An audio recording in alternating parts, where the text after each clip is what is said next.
Welcome back to the Fast Life Podcast. I want to thank you guys for joining us. And today we have a great show for you. But first, let's hear from our sponsors.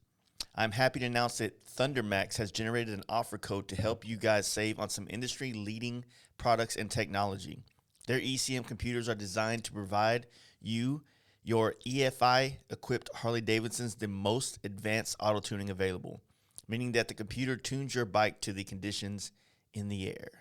Their iRide rear suspension is a performance air ride rear suspension, giving you the ability to adjust many aspects from the handlebar screen that they have for it. Their rear suspension is the best of both worlds. Check out these products and many more at shoptmax.com and use offer code FASTLIFE at checkout for 10% off.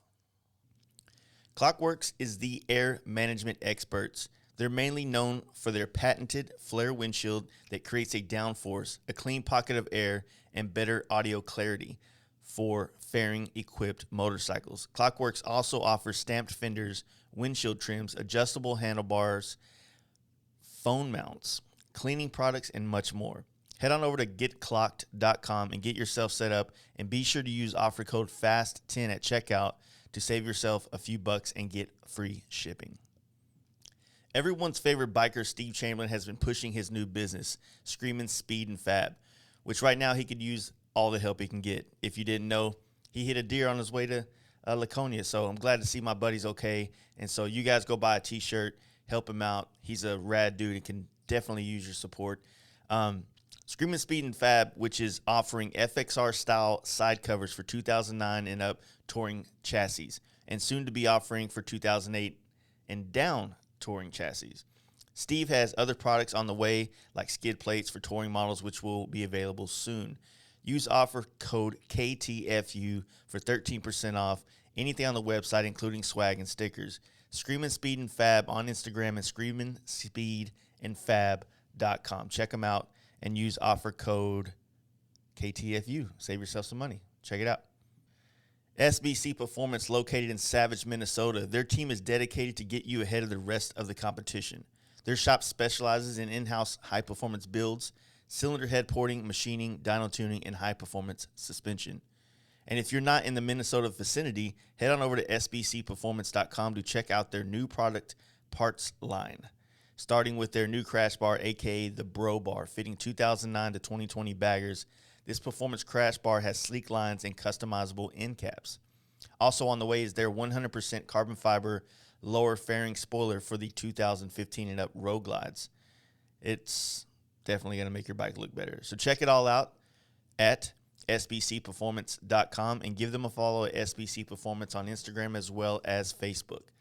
And don't forget Fast Life at checkout to save yourself 10% on your entire order. My dude John Jessup in his shop in Stockton, California is the spot for in-house dyno tuning, parts, service, and bike sales in the NorCal area. TeamDreamRides.com is a great place to dump some stimulus cash or take advantage of the 100 days same as cash financing on all products. All you need is a job and a bank account.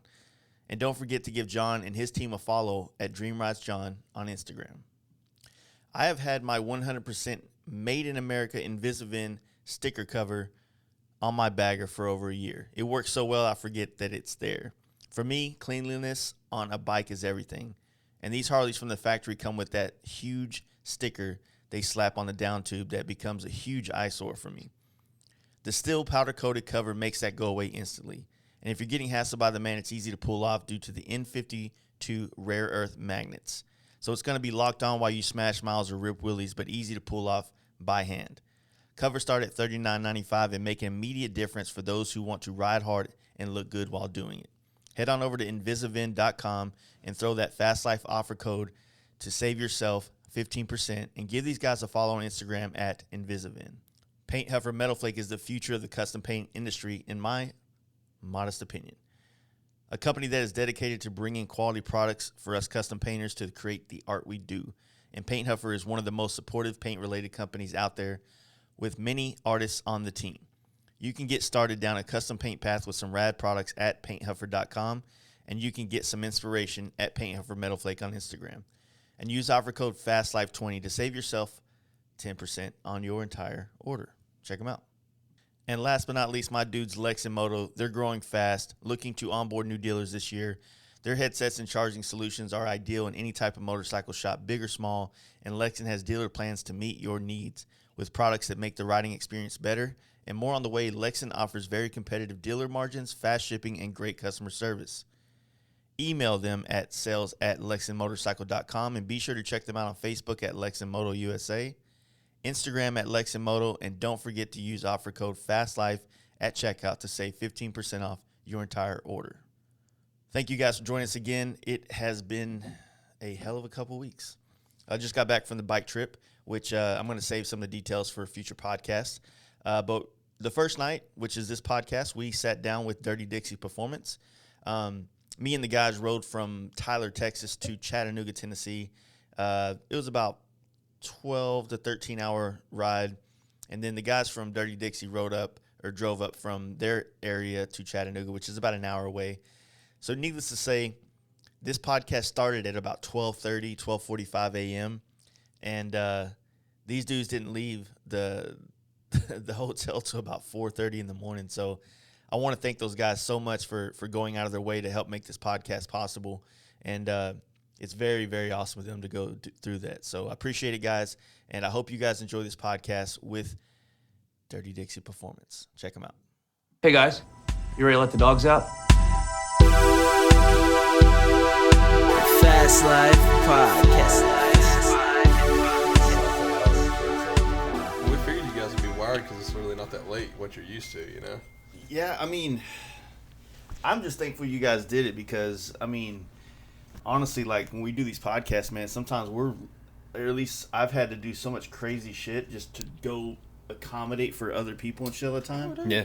Shit, we're used to flying by the seat of our pants, so that's how we roll. Yeah. This whole business for us for the past 2 years has been like, fuck it and go. So You got another helmet? Because it sounds better. His sounds great with the helmet in front of it. Hell yeah.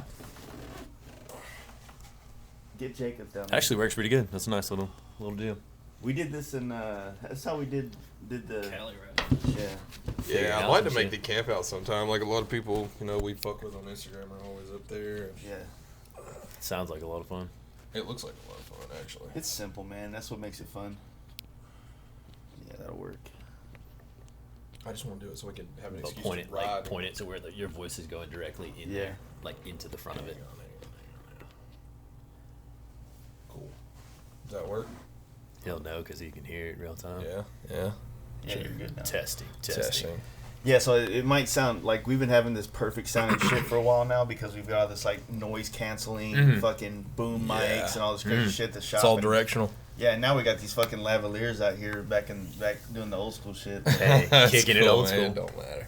Dude, I've done some crazy podcasts in like I've done it in like a hotel kitchen at 2 a.m. once. Hell yeah. Yeah. With Paul from Lindahl Wheels. Yeah. He was in Dallas for fucking the Tucker Rocky show or something like The that. expo. Dealer show. Yeah, so I went and met him up, and it was after dinner and all that other crazy shit. So it was late as fuck, but we ended up pulling it off basically. Well, shit, guys, introduce yourselves. Dirty Dixie Performance. Dirty Dixie Performance. Dirty Dixie Performance. You guys popped up out of nowhere for at least us Texas boys, and then. But you were already doing rad shit though. Like what got my attention with you guys was the fairing with the windshield fairing. Yeah. Because that was when I saw that fairing, it's like a T-Sport and a quarter fairing fucked. Yeah, Right? it's a bastard, that's for sure. Yeah, and then when you guys made the windshield for it to give it that T-Sport look, my buddy Kyle's got one. It's fucking dope looking, dude. Yeah. Where'd that come from? Well, it came from like. Design cues. Yeah, design cues from the past. I mean, what does everybody want now? What do all the young kids want? They want a T-Sport, but they can't afford it because you're not going to finance an 01 FX DXT.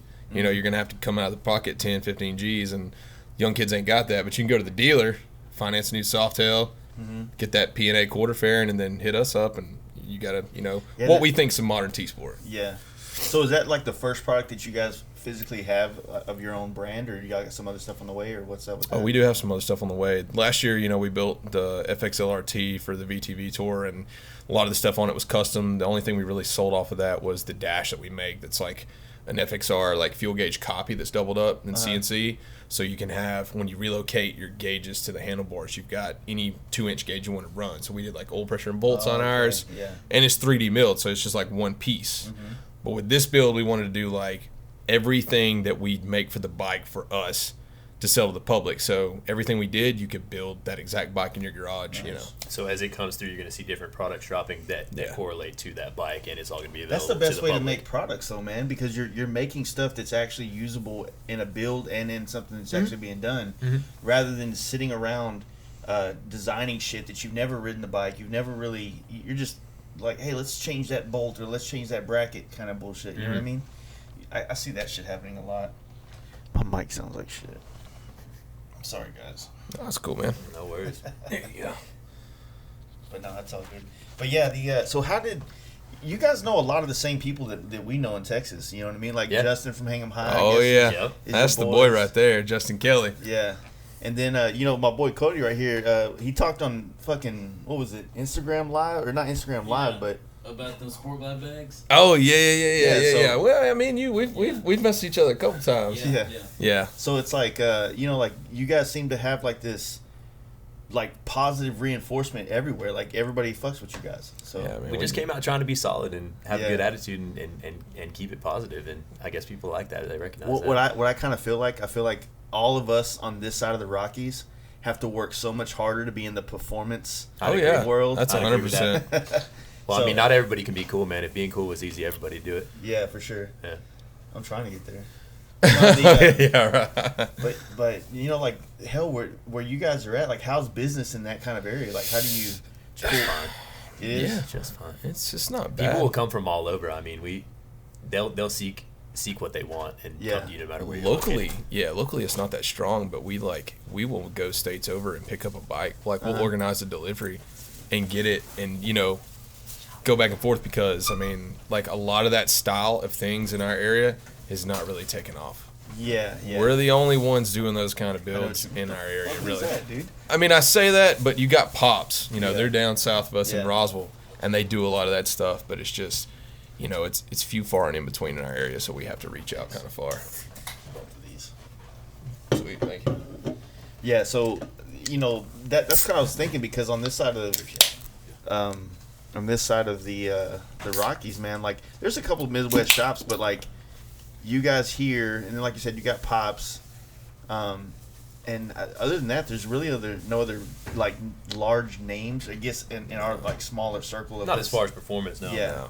I mean, you got like your Kendall Johnsons and shit like that, and all those more T-Man. chopper guys, but or bag or whatever they're into now. But you know what I mean? Like this newer, younger culture, I guess is a better way to describe it. It seems kind of like you guys are kind of like one of the only ones down here. I think a lot of that correlates too, because like for me and Sam, I grew up north of Atlanta, and Sam really grew up more like I was in the rural area, and Sam grew up like closer to Atlanta.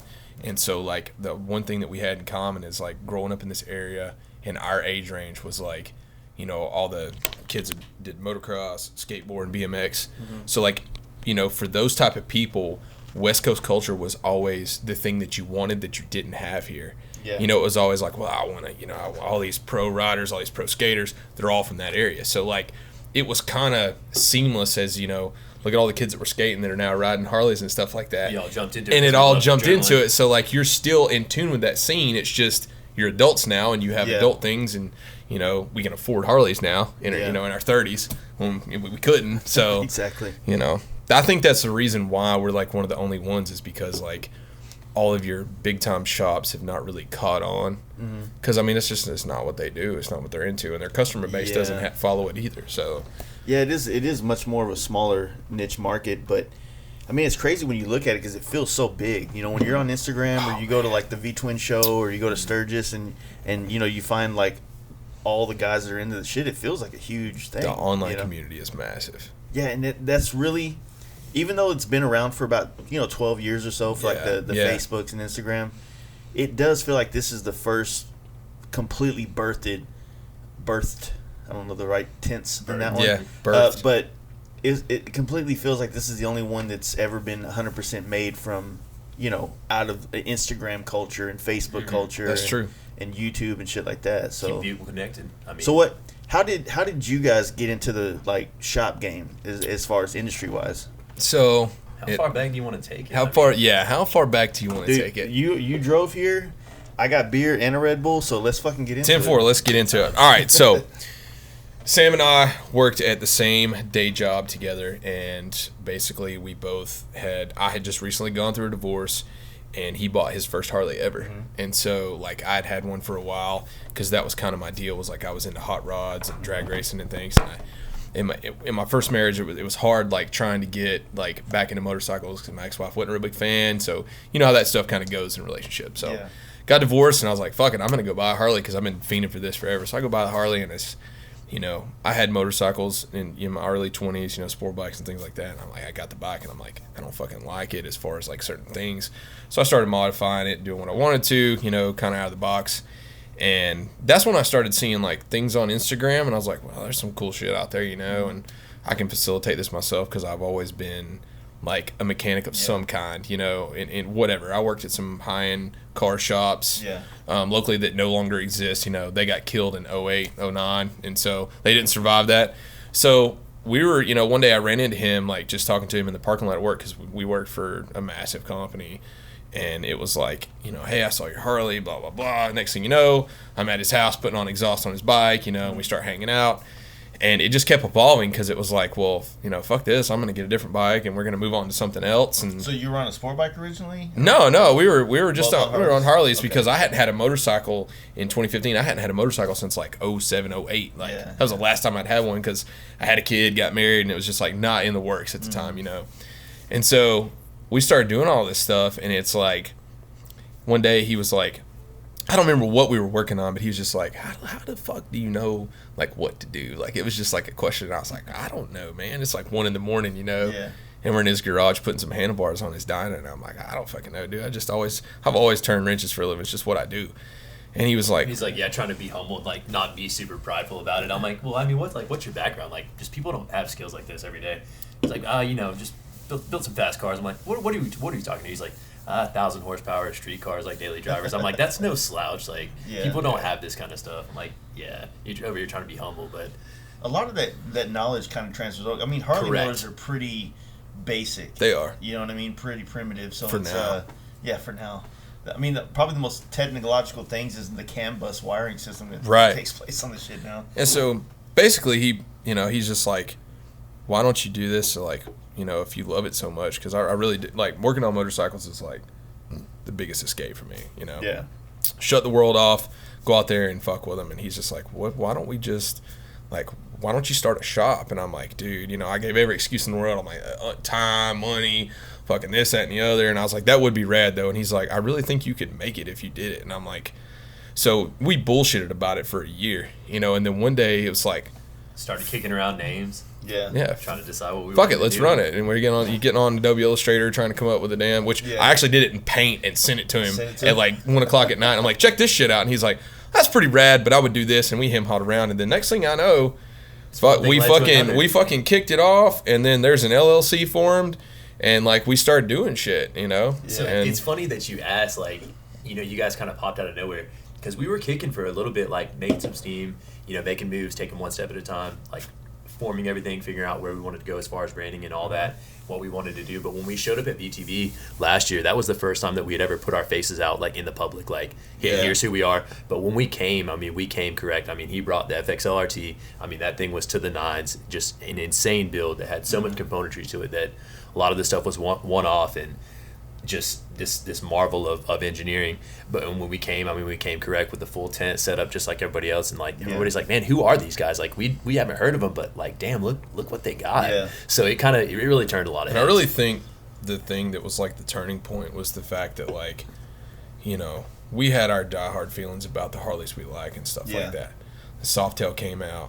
It was a branding nightmare as far as how they did it. Yeah. And in my opinion, I think they could have renamed it and really kept the, instead of calling it a Softail, call it something else and still use the dyno names, which would have been fine. Yeah. Because they not only pissed off the dyno crowd, but they pissed off the hardcore heritage Softail dudes too, because it fucked their whole world up of trying to lower them and how they do things. And so there was all this like hate, and I just told him, I was like, you know, I know there's a lot of people hating on it. I was like, but wouldn't it be rad if like we bought one and actually went out like really fucking out there with it and made it something like that kind of paid homage to the past, but also was modernized. And I started coming up with this whole like, let's keep it OEM and let's build the bike that Harley didn't give us. And next thing you know, that's what that's our like, that's our model now, is like building the shit that we want Harley to build that they don't build in the most OEM looking fashion, but still being a fully custom motorcycle. Yeah. And so, you know, we did that, and it was like we took the gamble on the Softail, and people were like, then all of a sudden the Softails took off. So we were like right on the cusp and already had a build out, and the timing was just perfect. Yeah, it just happened to hit at the right time because he's telling me I'm gonna purchase a Softail. I'm like, are you crazy? I'm like, there's so much hate going for these things right now. I mean, so we started this podcast in January after the Softail was released that September or August. And so that was a topic of conversation for us a lot in the early years. Majority of it was hate, though. It wasn't so much hate. It was like exactly what you said. We were laughing at the branding and the direction of it. And, you know, a lot of, I don't know if I was really avid about this, but like my other friends that I've had on a lot were like, look, I want to ride it. I want to see what it feels like first before I say anything, because we were just going off of the swing arm looking like the old Softail. And then so far, like the guys that have ridden it, they loved it. And then now, like, I mean, these three dudes have the Softails. That's where he came at it with me. He said, if you look at the suspension geometry and the frame geometry, he said the potential is there for it to be a powerhouse and a performance monster. So obviously performance is in our name. We always keep performance at the forefront. So he said, imagine this thing being a complete performance monster. And he goes, nobody's really done it yet, and they hadn't at the time. He said, imagine focusing purely on performance and keeping it OEM and more OG as far as the style goes, so that you don't lose your purist crowd. You don't want to piss those guys off, and you want to still keep it modern, keep it fresh, and also focus on performance. So I'm like, well, let's see it. And believe it or not, like, I guess the first product, and we don't even make it, but like the biggest thing that like got like a bunch of traffic one day that was like insane turned heads on analytics for Instagram was like overnight was when I bought the Sport Glide bags and mounted them to the bike, and people were like, holy shit, because nobody had done that, you know. And it's like, I just put these on a lowrider and paint match them, and people are like, what the fuck, you know? So next morning I wake up and I've had more DMs than we've ever had in the entire existence of the company. And then after that, just strip tees, building the bike over Instagram, like just gaining and gaining and gaining. And then by the time VTV came around, there was people that like came there just to see that bike. And that was like, that's a rush for me, dude, because it was like, I was nobody. And I still don't consider myself to be anybody in industry, because there's a lot of people I look up to. And it's like, it's kind of surreal to be sitting here with you right now talking about it, you know, because I mean... Dude, I mean, I tell people all the time, man, like, I've had a chance to sit down with people that, when I first got in the industry in 2004, you know, as, you know, a prepper for a body shop that was building choppers, you know what I mean? Like, first time picking up Easy Rider magazines and seeing Yaffe and all these other people that I've gotten to meet. Some on the podcast, some just been, like, personal, like, meeting them here or whatever. Dude, it's surreal. It continues to be, you know, going forward, because, you know, you start doing more work, and as you do more shit, you just it all intertwines. You know what I mean? Like, it's a small world. Oh, dude, definitely. Dude, for me, like when I used to read, like when the chopper shit was like huge, you know, years ago. Like I'm 32, and so like when Born Free started and Mama Tried started, you're reading like people like Max Schaff, like back in the day, like when that was like the height, you had all these embodied builder videos and stuff like that. So for me to like, when we found out that like Mama Tried's like, hey, you want to come to Milwaukee and do the show? Like that was like the pinnacle. And then on top of that, it's like, I told him, I was like, do you understand that we just walked into Mama Tried with a stock paint job? Like that was fucking like rad. I'm like, I wonder if anybody knows if the paint on the tank is OEM. You know? It's kind of cool that you guys went, because that's way more of a vintage chopper vibe, and to bring you guys into that, I mean, it's a crossover thing, you know. I think they're starting to tap into like where the market's going, you know. That is really, as far as like what's making a lot of noise. I mean, that's the thing. So we've definitely done bikes, that. Man, they're really good bikes, and they're. I mean, I know Harley don't like this, but you can get some used ones cheap as fuck right now. Yes, you can. A good lowrider for like $12,000 for a solid motorcycle, good performer. A Bob is what I like to call them, FXBB. You can get a Bob for like $9,500, and it's superior than a Dyna. I mean, I hate to say that, because I'm like 39 millimeter Dyna or Die, like that's my favorite Harleys, you know. But like, if you climb on one, it's like, damn, this thing's stock, and I don't have to do shit to it to not make it wobble. Exactly. You know. Yeah, dude. We saw. I was driving to meet up with my buddy James yesterday, and I passed the Dyna. It was like an old dude on it, and that shit was wobbling. You could see it. You could see it. I've been there before. I was trying to the dude acknowledged me, but I was trying to get my phone out to video it, and I just couldn't pull it off without I didn't want to make him feel like a nerd or something. Right. But poor guy. He was an older guy though, so when I saw him wobbling like that and saw him riding, I didn't understand. I couldn't tell if he knew that it was doing that or what, but I was like, man, you seen that video where that dude's riding the Dyna? Absolutely. And then all of a sudden he's just sliding on his face, basically. Yeah, that shit sucks. I think about that every time, man. It was a weird one. But, so, you guys ended up finally going through with the shop, and you had mentioned, the name thing. That's always seems like the first step in any shop. It's like, you do the work, but it ain't official till you come up with a name. That's right. Because once you figure out a name, then all the fucking, the energy gets poured into it. You're like, yeah, dude. And then you start thinking that name's gonna be badass on a shirt, on a website, on the bike. We can brand it like this, and it kind of lights this fire of well, they spend their passion behind it. Yeah, 100%. It's a cool ass name though. Thank you. Because I appreciate it. I hate when I was growing up. Every shop was called Customs. Custom something. The word custom. Yeah. It was Customs. Yeah. It was and then I never wanted to pigeonhole myself into designs, airbrush, custom paint, because I've rinsed on bikes here and there, but it's not my thing as far as my daily grind. But leaving it open to whatever has always been the thing. So you got to think all the guys that called themselves choppers, and then it went to baggers, and all the guys that called themselves baggers, and then it went to Big Bear. You do pigeonhole yourself in a way. That's a good way to put it. Yeah, you want to leave it open for growth. Exactly. I think, Yeah, so, I get it, man. But the name thing, it can be so difficult because, it's easy to make a douchey name too. You know what I mean? Absolutely. You could, and then Brother Customs or some shit. Hell yeah, brother. Yeah, and the other thing is when you think of something cool and then somebody's already got it. It's an LLC somewhere, and you're like, fuck, start over.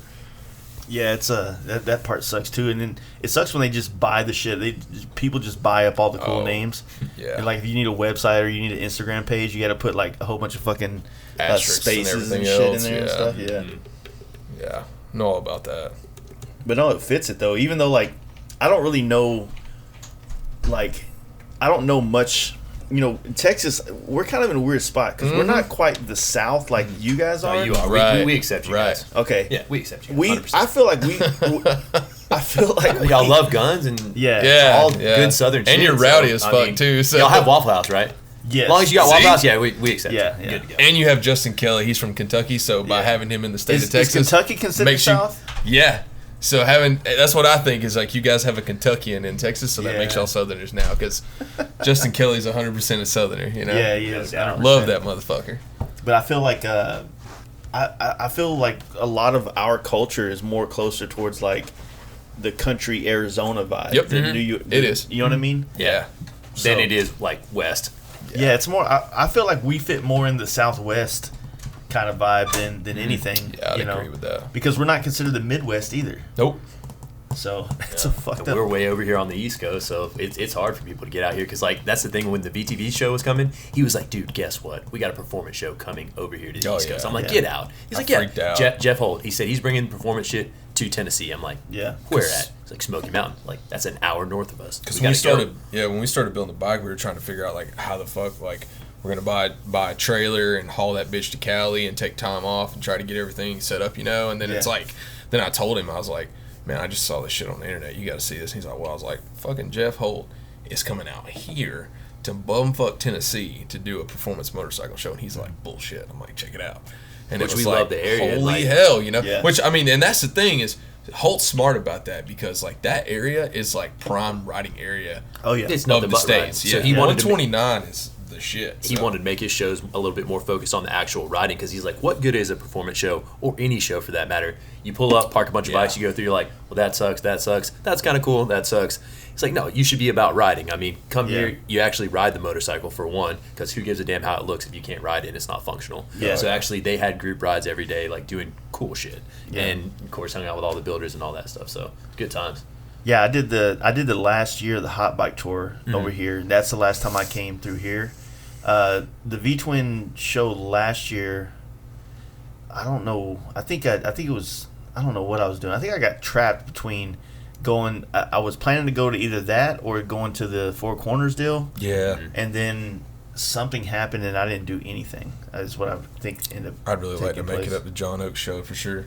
Yeah, that area is cool too. It's kind of like today riding down 20 all the way over here. It's like it fucking sucks, bro. It's so like all the way to just like once you hit Birmingham, you kind of see some terrain and it gets kind of interesting. But then that road from 59 all the way up here, it's pretty fucking boring until you start getting elevation into the mountains. Once then you get right there, right before you hit right before you hit the Georgia line, that's where it starts to get nice, and you're like, fuck yeah. And then it's like, but at the end of the day, you got 30 miles left to Chattanooga at least. You know what I'm saying? Yeah. So I don't know, but when we go west, like 400 miles west, we're in mountains. It's 800 miles from Dallas to here. You know what I mean? That's a haul. It's a bitch, but then once you get here, it's like fuck yeah! All day tomorrow, it's just gonna be Dude, it's gonna nice be awesome. shit everywhere. So yeah, I did the 129. I did that Tail the Dragon that year for the hot bike. I did it on my FXR, and it's a lot of work. It is. It is. It's definitely dangerous for sure. I'd rather go ride have you rode the Cheraholic Skyway or anything or Blue Ridge Parkway? I've done Blue Ridge Parkway, but it's beautiful, and I think that when I did it the first time, I was able to enjoy it. But the way I've been riding bikes these days, I think I would probably. It's kind of like when you ride PCH. There's so many like RVs and people, and it's 35 miles an hour. It gets a little bit like that, but it's still fucking beautiful. I think we're gonna do it again anyway. Just definitely you should. can't not do it. You know what I mean? Not if you're out Most here. of the stuff, like unless it's Saturday or Sunday, is not too bad on the traffic and that kind of thing. Yeah. It's weird how there's all these like badass little gyms, like waterfalls, fucking swimming holes, and random. cool ass spots all over the whole Smoky Mountain area that just doesn't seem to get the same kind of attention that everything in Utah gets. You know what I mean? Yeah. Locals only. We're the only ones that know about it, pretty much. That's right. Yeah. You got to know somebody, have login and password and all that. So y'all are both pretty much all like born and bred in that area. Y'all, Man, we're Southerners through and through. I mean, and you've got the best of two worlds right here because, I mean, he was more towards the inner city, close to Atlanta, and I was out in the fucking chicken shit bumfuck Egypt, you know? Yeah. So, I mean, that's the thing is, like, we know the best of both worlds because, I mean, Atlanta has its perks, and, like, where we're at is literally exactly an hour between Atlanta and Chattanooga. Yeah. So, like, we can go either direction and be, like, in prime area. Yeah. So, but yeah, we were born and bred here, man. Like 100, we've been here. I've been here all my life, so. Yeah, it's a nice area. I mean, I feel like there needs to be more events on the East Coast, man. Because like Daytona is kind of, it's dying out, and I think it's because the people that go are kind of dying out in a sense. I'd agree. It's just a generational shift for sure. Yeah. And there's not a whole lot of shit going on that's like appealing to the 20-year-old crowd, 30-year-old crowd, and I mean you got to think like. Dudes that are in their 40s now are pretty much us in the 30s. You know what I mean? That's like, right. and it may be because I'm knocking on 40's door right now, so I want to feel like that's. Yeah. You're trying to defend it a little bit. I'm like, dude, it's like the new 30. But it does. This side of the country's just got a lot of gyms, and like I've been to Myrtle Beach Bike Week, Black Bike Week, which was an entertaining thing. Yeah. Did that probably about 10 years ago, and it was fun. I mean. Yeah. That's rowdy. Before the big wheel thing went off, we were on sport bikes back then. Yep. You know what I mean? Yep. So that was the thing. Yeah. So so once y'all started the shop, like, how was it in the beginning, and how long have you had the shop open? So the actual shop, like, up until like recently, like, has been out of my shop at my house. Mm-hmm. We've just always 100%. We've always We're transparent with everybody about this. So that's the flex though. I want to go to my house. I'm trying to. I want to be at that point where I'm paying one rent. Yes, sir. Yeah. That You know overhead what I mean? low. Yeah. Yeah, dude. So basically, the way we've always done it is like, you know, I do all the wrench turning. Sam runs our website. He runs sales. He does all logistics and shipping. Like, he handles everything that is like public related. Yeah. And so like that's the cool thing with us is like, you know, we have different skill sets, and that's nice because like you talk about hearing positive things is because we're always able to get back to our customers on time. You know, It make works in things tandem. happen. Yeah, it works in tandem. Have somebody communicating with them. Have me. You never have one person not doing something. Because one person can never do it all. Like No. Brian from TBJ was like, you know, one person can be great at a lot of different things, but they'll never be the best at everything. You're going to drop the ball somewhere. It takes an army, and it's so true. So the way it's always worked is like his house in the basement is the warehouse, like, and it's big, and we have all of our inventory and stuff there, and like Racks. everything ships out of his house. Yeah. For now. And I've always facilitated the work at my shop at my house because like, you know, one rent, like you said. And so the thing is like we still have had day jobs through this, the whole thing, until you know, like it's getting to the point now where it's looking like January. We're right at that tipping point. We're at that tipping point where it's like 100%. we're about to the Get out full of it. gambit. Yeah, because I mean, We're trying to you get know, out and be smart. Anybody out we there didn't can want say- to. We didn't want to just like the one thing we did not want to do is like let's quit our job and go take a loan out and have all this overhead. Put every So we penny have into it. literally like paid everything out of pocket, busting our ass, you know, making sure that everything was paid. There was nothing bought on credit, and that's not easy investors. to do. And it took us like minimalistically like shrinking down all our finances to where like, you know, we didn't have the nicest things in the world. All our vehicles were paid for, you know, smaller houses and things like that. And so, you know, we recently, a guy that we have worked with forever now that did all our Since powder day one. coating, he was a master tech at Harley and went out and did his own business, and he started in January, and he's got a badass compound where he's at, a lot of land, stuff like that, and he has a big shop out there. So we've been doing a lot of stuff with him, and he just hit me up and was like, hey, you know, you want to team up and like have everything over here be like service and tires, paint and powder coat, and you guys do all the boutique stuff, all the, you know, big bike builds, big motors, all the machining work you guys do, things like that, and let's do it on the same thing. So like recently, like that's the biggest development of us because we got a brand new dyno coming from DynoJet, we got 250iX coming, we got a brand new building, and we're gonna actually like we're in a prime spot that's like an experience to ride there, like the roads in the area. beautiful. It's Yeah, when we really do the rad. grand opening, you have to come out. We're gonna do a grand opening and stuff like that, you know.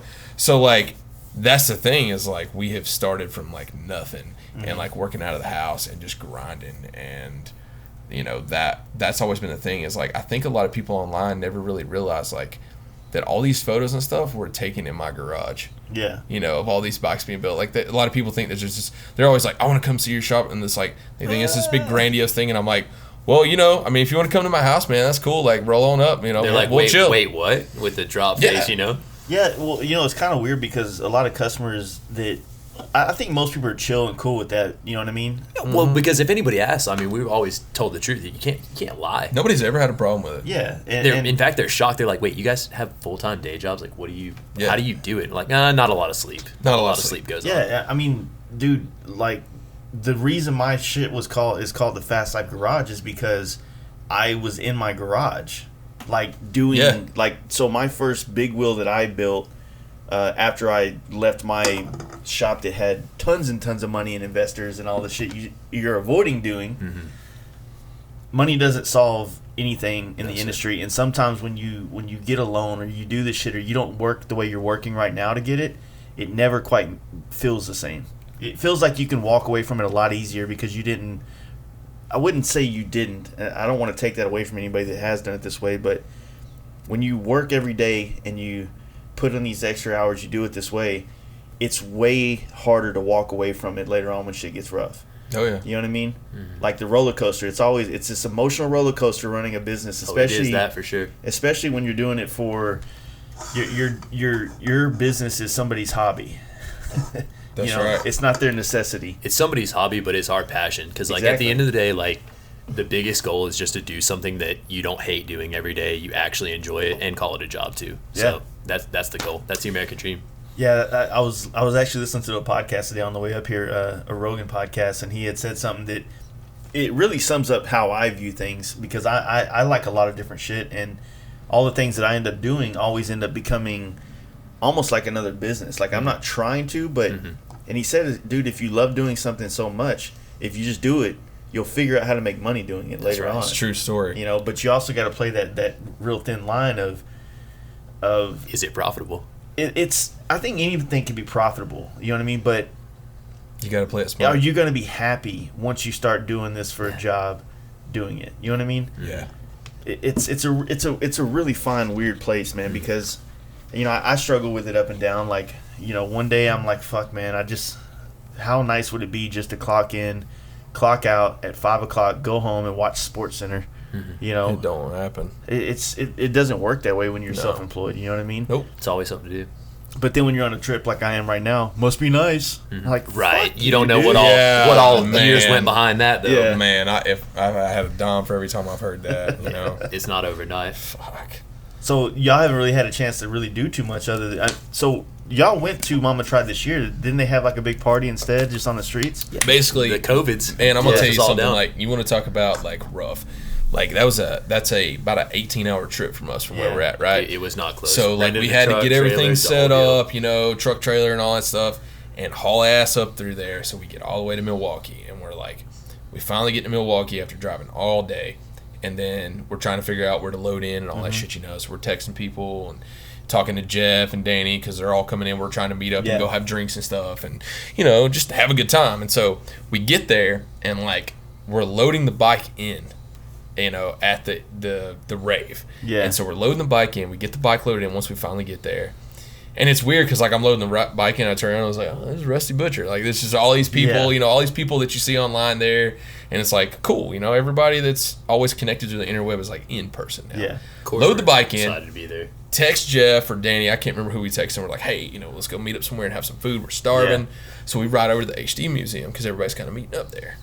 And then all of a sudden, somebody comes walking through. I don't remember who. And they were like, yeah, Mama Tried just got canceled, COVID-19. They're like, these people are talking loud. I'm like, you got to be fucking kidding me. Like, I got to find out, right? Yeah. So I start blowing people up, you know. And then I don't remember who texted Jeff, first me or him. Somebody was like, what's going on? And then we got a text from somebody who was like, yeah, you need to come get your bike. And I literally loaded that bitch in 45 minutes ago. And I know it wasn't their fault, but it was like, Not at all. are you fucking kidding me right now? Yeah, it because just- you're talking about it went south in a hotel, hurry. travel, and I mean, that shit's not cheap. You know, like, you know, fuel, diesel getting all the way up there. Yeah. Like, it's like, fuck. Not to mention it's heartbreaking too, because you know Yeah. we're happy to be there for one, and like it's a prestigious show, and like Scott and Warren, those guys are great, and got no beef with them whatsoever because No. they did their best, and literally they were sitting here begging their city officials. Like, there's people here from all over the 50 United States here to show their bikes right now. And across the world.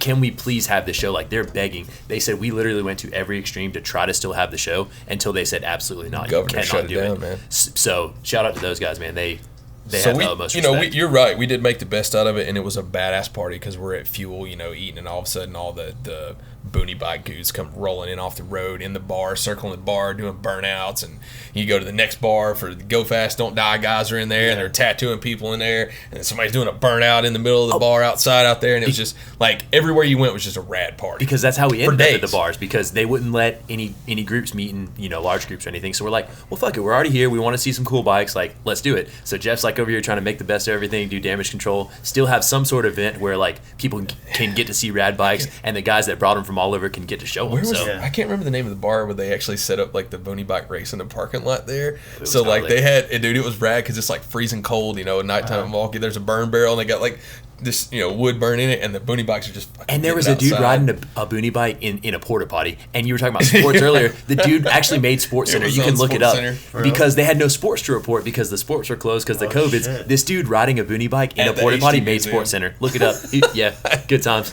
Where's Because that this was the 30 by other thing 30? too, because we're sitting at the HD Museum, and everybody's trying to hang out there, and they literally came and ran everybody off from that. They're like, y'all have to disperse and leave now. Like, that was one of the most weird things ever that's ever happened in my lifetime. Like we had no idea what was going on. Like, Yeah. what is That was at the COVID-19? beginning, You know, too, what is because this? This was the Yeah. origins. This was the first time we had heard so, this. You know, Daytona happened, and then Mama Tried was right after because Right. they moved it. Yeah, Jeff had just come right from Yeah. there Yeah. straight to Milwaukee. And I remember because I remember it got canceled, and we had a show in Dallas or in Texas called Giddy Up that it got renamed to a new thing Right. this year, and it ended up getting canceled. And we got, we were getting questions from people all over the country whether the camp out was going to be canceled or not. Everybody wanted to know info, but like at the time, everything was so up in the air, nobody knew anything. That's what's so fucked up about this whole thing is, it's like everything got canceled, everything got shut down, and then now they're saying that all the reasons why we shut it down, it's null and void. It doesn't transfer on the surface. It doesn't do this.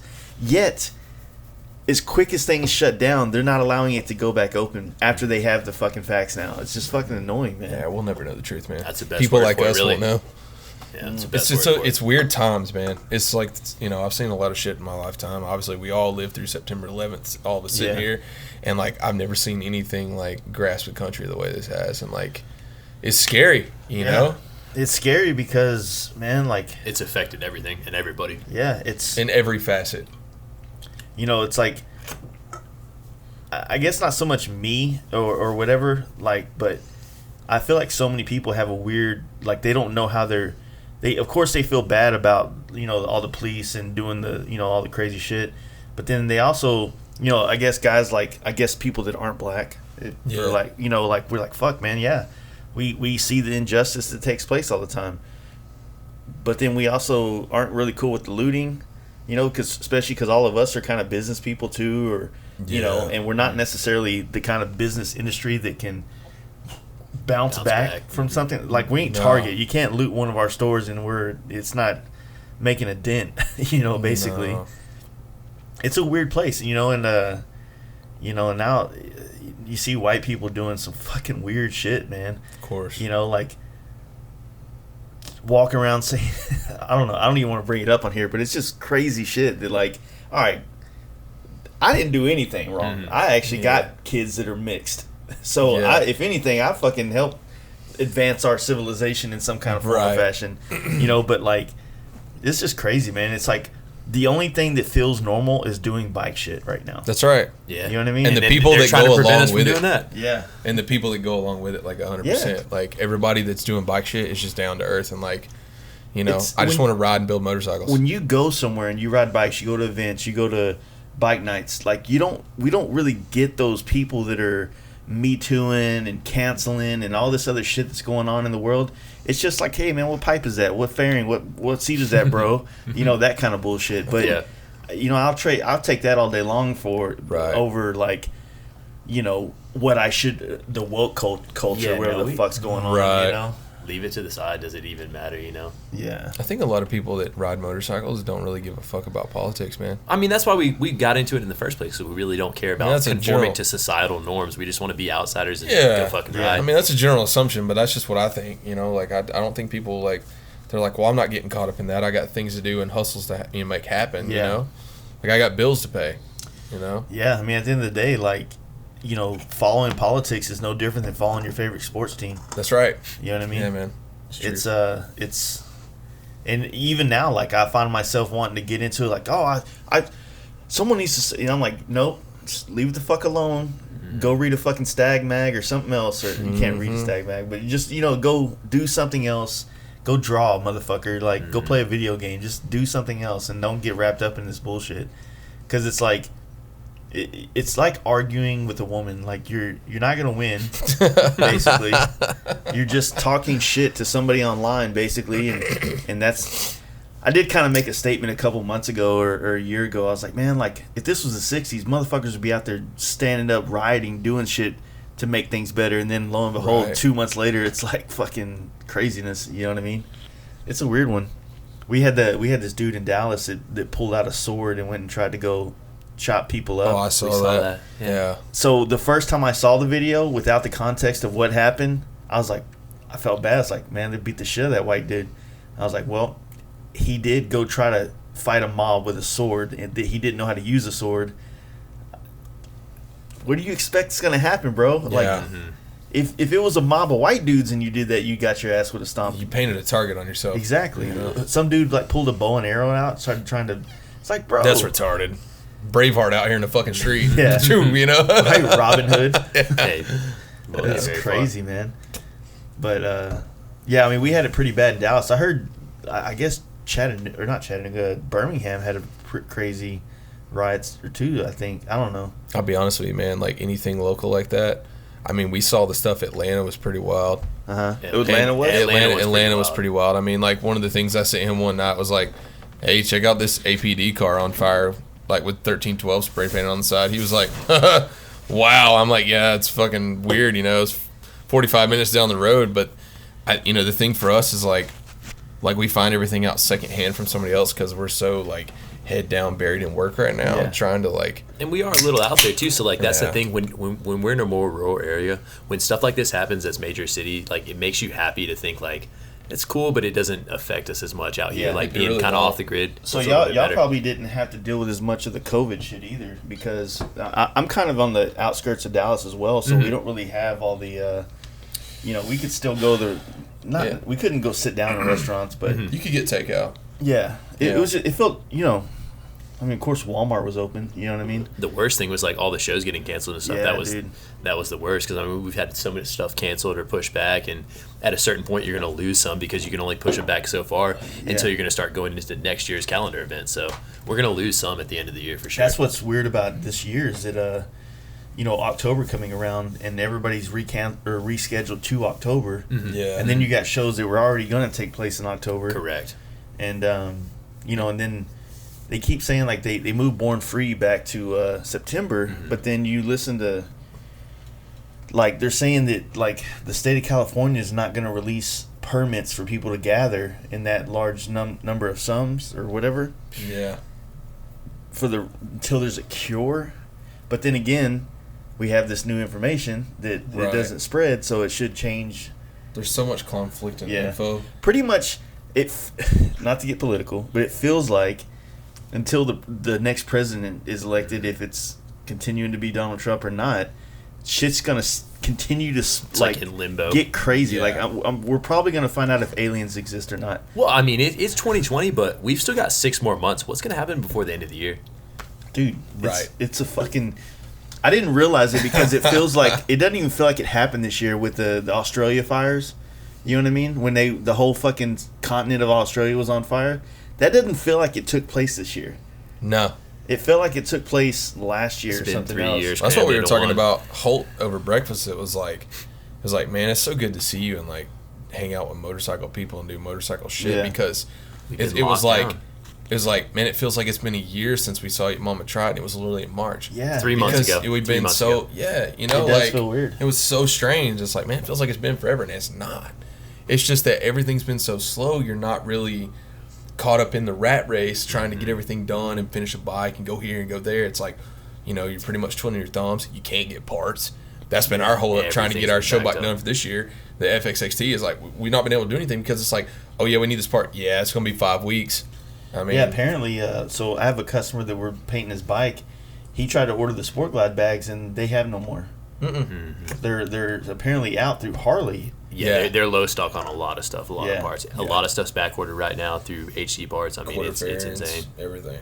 Yeah, because they've had a demand, but then they weren't able to have workers go to work and et cetera. So what can you do? Shit's crazy. I mean, shipping's been a nightmare. Like, luckily for us, the bike builds is a whole different story. But as far as like our online store, the one thing that's helped us, especially with the FXXT windshields, is having our products completely designed, developed, and manufactured in the USA. We are still able to get stuff where a lot of people that are getting anything shipped from any Asian countries are unable to get inventory right now. It's like a lot of people have struggled with that. So USA. The other flip side is like, I was on the phone with Simpson yesterday, and they were like, they had their best month ever in May. Nice. Yeah. You know what I mean? Like, and obviously because everybody got a check. And most stimulus package. Yeah, it's like, fuck it, I'm going to give you a new helmet.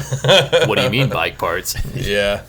But I've heard that for a lot of people, and then we were talking to someone else, and they've had record number bike sales. Same thing. Like, more people are, I mean, I don't know if more. It's hard to generalize that, but, it seems like people got a lot of extra. I mean, think about it, man. Like, for some people, like $1,200 just straight cash, and maybe they actually needed it. Some people might have needed it, but a lot of people in the motorcycle industry kind of tend to be essential type workers, if that makes sense. Very frugal, Like it's like I don't know a whole lot of guys that are bartenders that ride bikes. I know there are guys that are bartenders that ride bikes, but I know a lot of people that ride bikes, and I don't know any bikers that work at bars or servers or a waiters. lot of blue collar though. That's the thing. Yeah. A lot of blue collar, which is cool. I mean, my buddy over there is James. He's a fucking banker.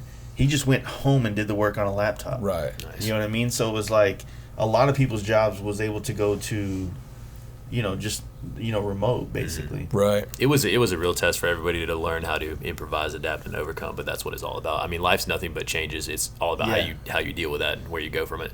Well, it can show you like how fragile everything is, and Sure. to try to like sculpt your business to be able to do this stuff, because it's almost like now that it's happened once, I feel like it's gonna happen again. Maybe not for the coronavirus, but for some other bullshit. Of course. Right? They're gonna be like, you know what? Shut it down. Fucking cancel everything now. You know what I mean? Well, I mean, they see how much they could push and what they could get. Yeah. And how people conform to it. Because, like, you were talking about the permits in Cali, though, but people are starting to buck over there from what we see. It makes me so happy to see them pull their balls out. Yes, sir. Yes, sir. Yeah. Yeah. Because all they keep doing is moving to Texas and fucking up Austin and shit. Hey, Austin's They a say beautiful that about city. Phoenix, too, that everybody's, like, relocating over there and fucking up Arizona, so. It's like they don't fuck it up. They make it cool, but then it becomes cool and it becomes even more popular, and then it gets super... It's trendy. It's trendy. It gets trendy and stuff like that, but then they start wanting to get into, like, government. Like, yo, bro, that's the reason you left that fucking place. Leave. This is Republican country, brother. Yeah. Leave us alone. There's a reason why you're here, and it's great when you don't have a state tax, brother. Come on now. Yeah. Let us do our thing. But nah, man. So how with you guys, into this style? I know whenever I first kind of fell in love with these style of bikes and things like that, there were people in Dallas, there were people in Texas doing this kind of shit, but it was everybody had their own little. It was like 2 dudes over here in this town, 2 dudes in San Antonio. It was very small.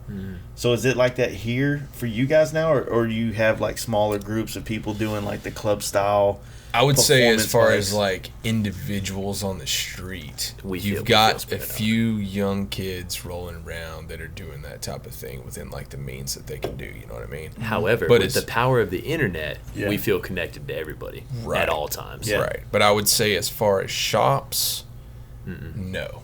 Yeah, I mean, we don't really have a lot of shops in Texas that are into it either. No. So And we're very like, obviously we're in this to make money, but at the same time, the way we've done it with not having, a shit ton of overhead is like being able to like pick and choose, like, does this customer fit our niche? yeah, And that's a huge deal because like staying true to the brand and what the brand does and what we put out there, Yeah. to me is like why we try to get where we're going.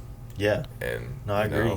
I feel like if I had $400,000 worth of overhead, and you'd have to take in whatever. yeah, dude. some dude rolls in with a air ride bagger with a 26, and now I gotta fix this thing for whatever's wrong with it. Then this is not what I set out to do. Yeah. If I'd set out to done that, I would have just been a regular run of the mill shop. You feel like you're muddying your brand, really. Right. No, that's exactly it. I mean, if you would have kind of just gung ho started the shop and had all this big overhead, you probably would have had to, take in jobs, had to do a bunch of LED kits and shit like that, and Right. stuff that you don't want to do that. You don't want to be known for it. No. You know what I mean? No, and that's gonna be like the cool thing is like where we're partnering up with our buddy Dave at Cartersville Powder Coating is like being in the same area as like he really specializes in like doing tires, brakes, services. You're running the mill stuff, fresh off Yeah. the road stock bikes. And so you're going to be able to roll in that place and get anything you want. And then right over here, you've got us, which is boutique. Mm-hmm. And so like, we may be able, I think, like with us being right there and having a lot of traffic from just your normal crowd, they're going to come over there and see our bikes on display in our Yeah. shop and be like, you know what? I want to see what this is about. Choose Yeah. your path. And try to, we're trying to bring more people to the Have y'all dark thought side of- in our area per se, Have y'all thought about like hosting any like small events in your area? Of Yes. course, of Yes. You know what I'm course. saying? Because Yeah. that's what helped us kind of unify. We've talked all the about doing a people. ride, every year, trying to kind of like what you do with like the camp out. Mm-hmm. We kind of want to do like Go an up East the Coast coast. ride and go up the coast through the Carolinas and just follow that all the way up. Yeah, that'd be kind of cool to have somebody, because when we're trying to plan trips and trying to figure out where's the cool shit to go, I know there's cool shit between the Smokies and the ocean, but I don't fucking know where they are, Right. you know. And when you're looking at a map from above, it's like you're looking for the squiggly lines, right? Yeah. No You know? doubt. Right. But you don't know what the scenery's like. It could be a squiggly line around cornfields, for all I know. You know what I mean? And I'll be honest with you, man. I think that I think this V-Twin Visionary thing coming out of Tennessee is gonna like keep growing and growing and growing, and you're gonna see an influx of people coming out here that's like West Coast people. Well, because it's changing the perception of it, and like, you know, Harley right now, corporate wise, that's what they're struggling with, is trying to capture the younger demographic of rider. But obviously, they know what they're doing is not working, so they're trying to figure out that magic formula, if you will, of how to get those guys. And stuff like this is what's working. I mean, it gets people out, it gets people talking, it gets people interested, gives them something to do, and it's like a sense of, you know, a collection of people that all think like minded. Yeah, it's you know, you start talking about the Harley talk, you know. I think that what they want is people our age and younger that don't look like us. Oh, You know what I mean? 100%. 100%. Yeah. Good luck with that. But it, you know, like the Harley just breeds a little bit rougher, tougher looking guys. You know what I mean? That's how it's supposed to Even be. if we're not rougher and tougher, we just kind of got the. I think what they don't realize. We got the kit. You know what I mean? I think what they don't realize is that they really have captured that crowd. They just don't see it how they should see it. Like, look at us. We're all in our 30s. You know, we fit that demographic of what they want, but it's like, it's almost like they're blind to it. Like, they don't see what's going on, but they're starting to get into it. Because, I mean, you know, the VTV thing this year's got Harley backing it. Yeah. So, I mean, I think there's people who have voices like Jeff that are making it apparent to them. Like, look what's going on. You're kind of missing the boat, you know? Yeah. So, I mean, from, you know, we in Dallas, I just met a guy that actually is the brand marketing. I forget what his exact title is, but he's one of the main guys in the marketing department for Harley proper. Like emerging markets, maybe?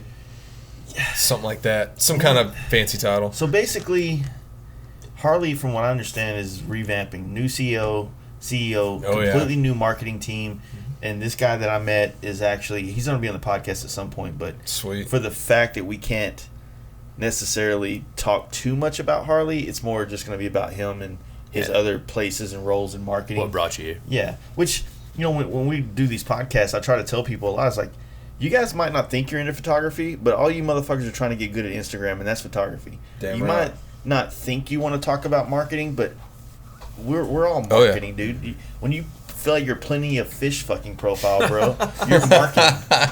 That's You're marketing. selling yourself. Yeah, dude. You're trying to make yourself. You're trying to fluff yourself up to sound good and get people want you. Larry just ordered a hooker. Seriously. Dude, what's the Slim Jim thing, dude? He bought it for $20 at the gas That's station. badass. Wait, but where's why? he gonna put it on the bike? He said he's gonna put his backpack on the front of his sissy bar and put that on the tour pack deal facing backwards. Is he ceramic or like plush? What is he? Damn, Plastic. motherfucker's heavy. It was worth $20, is what you're saying? I like that chain. It's kind of cultural appropriation. It looks like Fucking Tupac. spider tat on the neck. Hell yeah. Nice. Spider. He ain't playing no games. What's on the other side? Rose on the other side. Wow. Motherfucker's gangster. It's about that life. Yeah, it's going to be really interesting to see what Harley's going to redo or how they're going to redo it. I mean, they're already pulled the rest of this year off, so no new models for this year. It'll be in February, I think, is when they're releasing Yeah. everything, and they're going to do that from here on out, I guess, is what I'm understanding. cool. Oh, wow. I So- haven't heard that part. So from either. what I'm hearing is Means that we gotta wait longer. yeah. Yeah, It's we're kinda- trying to get our hands on a water cool bike. What do y'all want? One of the new The Bronx. the Bronx or something like that. Yeah. We Absolutely. got some ideas. I think those bikes, they got potential, man. Those bikes could be a bridge for people that might not, this is the weird part about it, right? If you try to sell somebody that's, let's just say, we're all millennials, right? Yeah. All three of us are millennials. I'm a first year millennial. 82 is when they first started. My younger brother's the last year, 96, is a millennial. So Yeah. what they're trying to do is to appeal to the next generation, which I believe is the Gen Y.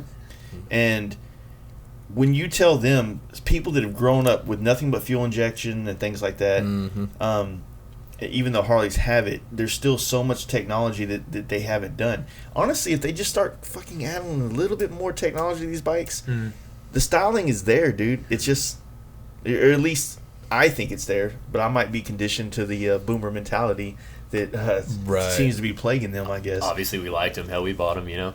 Yeah, I mean, that's the thing. Well, for me personally, it was like a pinnacle. It's like, you know, growing up, it's like Harley in our area was always like, meant something like you had a decent job, you made a decent living. Like, that was an accomplishment to own one, have one sitting in your driveway in your neighborhood, you know, guy next door that's got a good job, he's out there washing it on a Saturday, about to take it for a cruise, you know, that was a big deal. So like buying one was like kind of clout in the way, you know. It's like, well, you know, I do well for myself. Exactly, you know? I agree. I mean, dude, I bought my first Road Glide in 2012, and I was right when I was either 29 or 30, I can't remember, but you know, I'm like, fuck, man, I got a $20,000 motorcycle. I got a bagger, yeah. You know, I'm never gonna financially recover from this.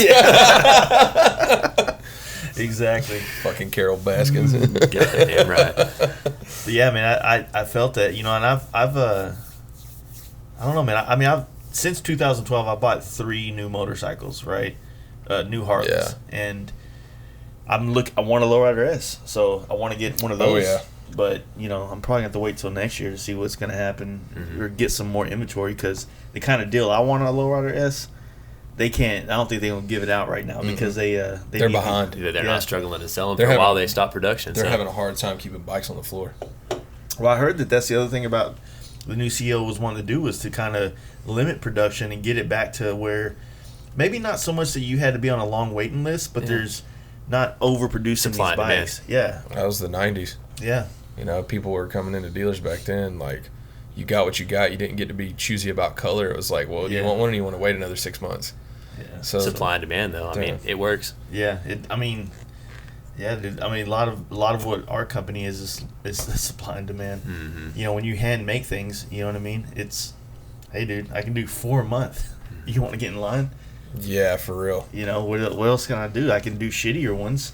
It's like, you don't want that. That's kind of like, man, that's the other thing too, is like this difficult is the instant gratification of the social media world. Yeah. You know, we just dropped a CAD drawing the other day of the lower piece. The piece we're making for like the new 43 millimeter show is, and like you wake up the next day with a million DMs like, hey, go ahead and let me know when these are available. Like, people come at you like super entitled. They're like, you know, make sure you let me know when that's available so I can buy it. And it's like, you've never messaged them before, you don't know who they are, and it's like, okay, yeah, hey, you know, you try to be cordial. It's customer service, you know. Yeah. Hey, you know, we'll drop them live. There'll be a post. It'll be on our inventory's live on our website, and it's like, literally, like, it's crazy. They're like, we dropped a drawing today, and like a lot of people don't, you know, I understand they don't know the process, but they think that thing's gonna come out tomorrow. Yeah. And it's like, instant gratification. It's supply and demand, and it's a good problem to have, but it's like, it speeds everything up so much. Instagram is a love-hate relationship for me. Oh, me too, dude. So they touched on that a little bit in the Oil and the Blood documentary. Like, there's a guy on there talking. He said, you know, with the internet now, you used to go to shows, you'd see these bikes, like, you really had to take it in because you're like, wow, this is like really impressive. Now on the internet, you look at something and you're like, well, that's cool, I'm gonna click like, or I'm not, and keep on scrolling. But like, that's 3 months of that dude's life you're looking at, and you just scroll out on past and like, well, what's next? You know? And that's how people are now. I mean, that was crazy. The fucking build last year. You know, I mean, you know how easy it is to watch porn nowadays? Yeah. Dude, when I was a kid, I had a videotape and I had one spot that I liked, and I had to rewind it back to that spot and leave it ready for the next time. I didn't get to swipe through 50 pages of fucking Skinamax back here in the day, you know, beating off the Xena Warrior Princess, man. Yeah, you couldn't fucking jacket the 56K internet back in the day. You're like right there at your spot and it freezes. You're like, fuck, you know. It would just move a little bit, just jiggle something. No, but dude, I get it. But you know, you had touched on the whole like, I don't want to sound like I'm bashing a customer because I get that shit too. But I wonder if it's just like their way of kind of like reaching out, saying, "Yo, bro, I like what you do, man. I can't wait. Let me know when that comes out." And I think a lot of it. I think a lot of it is that way. Yeah. Oh, yeah. And I'm not bashing him because I mean the asshole in me is like, bro, you want me to literally like send you a message, you specifically, yeah, like just you, or like put you in a group, like, come on, man. Like, this is not how this works. No, man, people, like, they get, like, entitled about that shit. They'll drop you a comment on posts like, yeah, make sure you let me know when these are available. And it's like, you know, yeah, you and 5,000 other motherfuckers that follow us, dude. Like I want to do everything I can for every single person because, like, if it wasn't for those people, like, we wouldn't be where we're at. None of us. Yeah. And so, like, I care about each and every one of them from that perspective. But, like, it's always, like, it's how you come at us, too, you know? Yeah, dude. And I'm sure you get the other thing that's, like, frustrating. Do you get the, like, apprenticeship DMs and things like that? Dude, or I do. And I got an apprentice now that I fucking love. Nice. Right. You know, like, here's the thing about apprenticeships is that I think it's an amazing thing if they fulfill their end of the bargain. Right. What happens a lot of times is that so the apprentice that I have, he's been with me for 3 months now, and he's been sanding. Like, he does other things in the shop, right. but his main thing is sanding parts. Right. And I was like, look, I sanded parts for years. I'm not saying you have to do that, but you have to understand this part of the job. And this part of the job It's building is blocks. the shittiest part of the job, but is the most important. Mm-hmm. And until you understand this 100%, you're not valuable to yourself or me in any other position in the shop. It's building blocks. I mean, Yeah. what I'm really getting at for me is like when I get those, I'm like people think that, like, it's like, dude, I don't have the payroll to make that happen. You know what I'm saying? Well, Like, apprenticeship is free, dude. Right. But I'm just saying, like, people are like wanting a job with us and stuff like that. Like, hey, I want to come turn wrenches at your shop, and I'm like, I'm sitting here thinking, like, man, do you understand this is like a 2-man deal? And that's that's crazy. That like is the perception. misconception. You know, that's the misconception about this is that on the outside looking in, they see your bike or they see my bike, and they think that I There's have unlimited funds. Yeah, they just think I'm stable. Like, motherfucker, no, dude. I'm out here grinding. No. AT&T sent me a text saying that shit's late right now. I got a headlight in my car, and I don't know how to get it fixed, dude. Like, it's a, you know what I mean? Like, I got a lot of shit going on, man. I can't afford to just guarantee you $500 to $1,000 a week. Right. Yeah. You know, and it's like, you know, like, when I think about, you know, there's a lot of different types of employees and a lot of different types of workers, right? Of course. I'm a little too drunk to try to explain this. It's okay. But can you taste the chicken, though? Because Colonel Sanders said, I'm too drunk to taste this chicken. No, but I won't even get into that. But basically, it's it's just it is tough because we use social media to kind of brand ourselves and market ourselves, but we don't necessarily like, nobody wants to see the struggling, the real struggle. Like, the real struggle is kind of like that motherfucker on Facebook whining about their life, right? Like, nobody cares. Nobody wants we don't want to hear see that. You know what I mean? No. If, you know, every once in a while, if you want to give them a little touch of reality with you, that's fine. But if you were to be real, then every week you would be on there. Every day you'd be on there. It's, fucking this, fucking that, this, parts, this. No. Like, and it just gets to a point where, you know, like, that would be So negative. Yeah, it'd be so negative that people would not want to be a part of it. No. At least the kind of people that you want as customers, you know? No. So then the flip side of that coin is that you post the good side of every day to be positive. That's right. To show people that you have your shit together. Right. And then they think that you can afford to hire some dude to come fucking sweep the shop. You know what I mean? The only good thing I I'm will a say fast about learner. our generation is, like, social media has a lot of cons and a lot of things that are frustrating. But the one thing that I think that it does is it evens the playing field. Anybody can be somebody with enough effort. You know, because, like, one of the things that I don't remember if it was Old in the Blood, something me and you were talking about one day was like saying, you know, in the 2000s, if you didn't have a TV show on Discovery, you weren't going to be anybody, realistically. You had your exist. local area, and you could put an ad in the back of Hot Bike or something, you know, and that was, like, how things worked.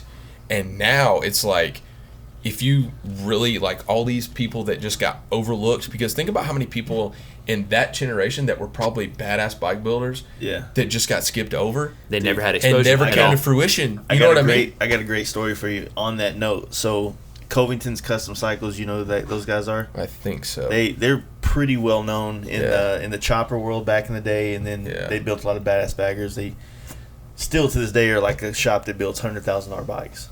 They still get it, right? Yeah.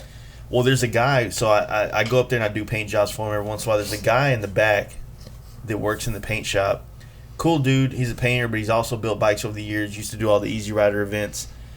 And while I was there last time working, he was just telling me these stories about how, like, he was supposed to be on Discovery Channel against the shop he's working for right now, but they ended up picking another shop and not him. And he literally uses that, whether it's true or not, as like the straw that broke the camel's back in his career. You know what I mean?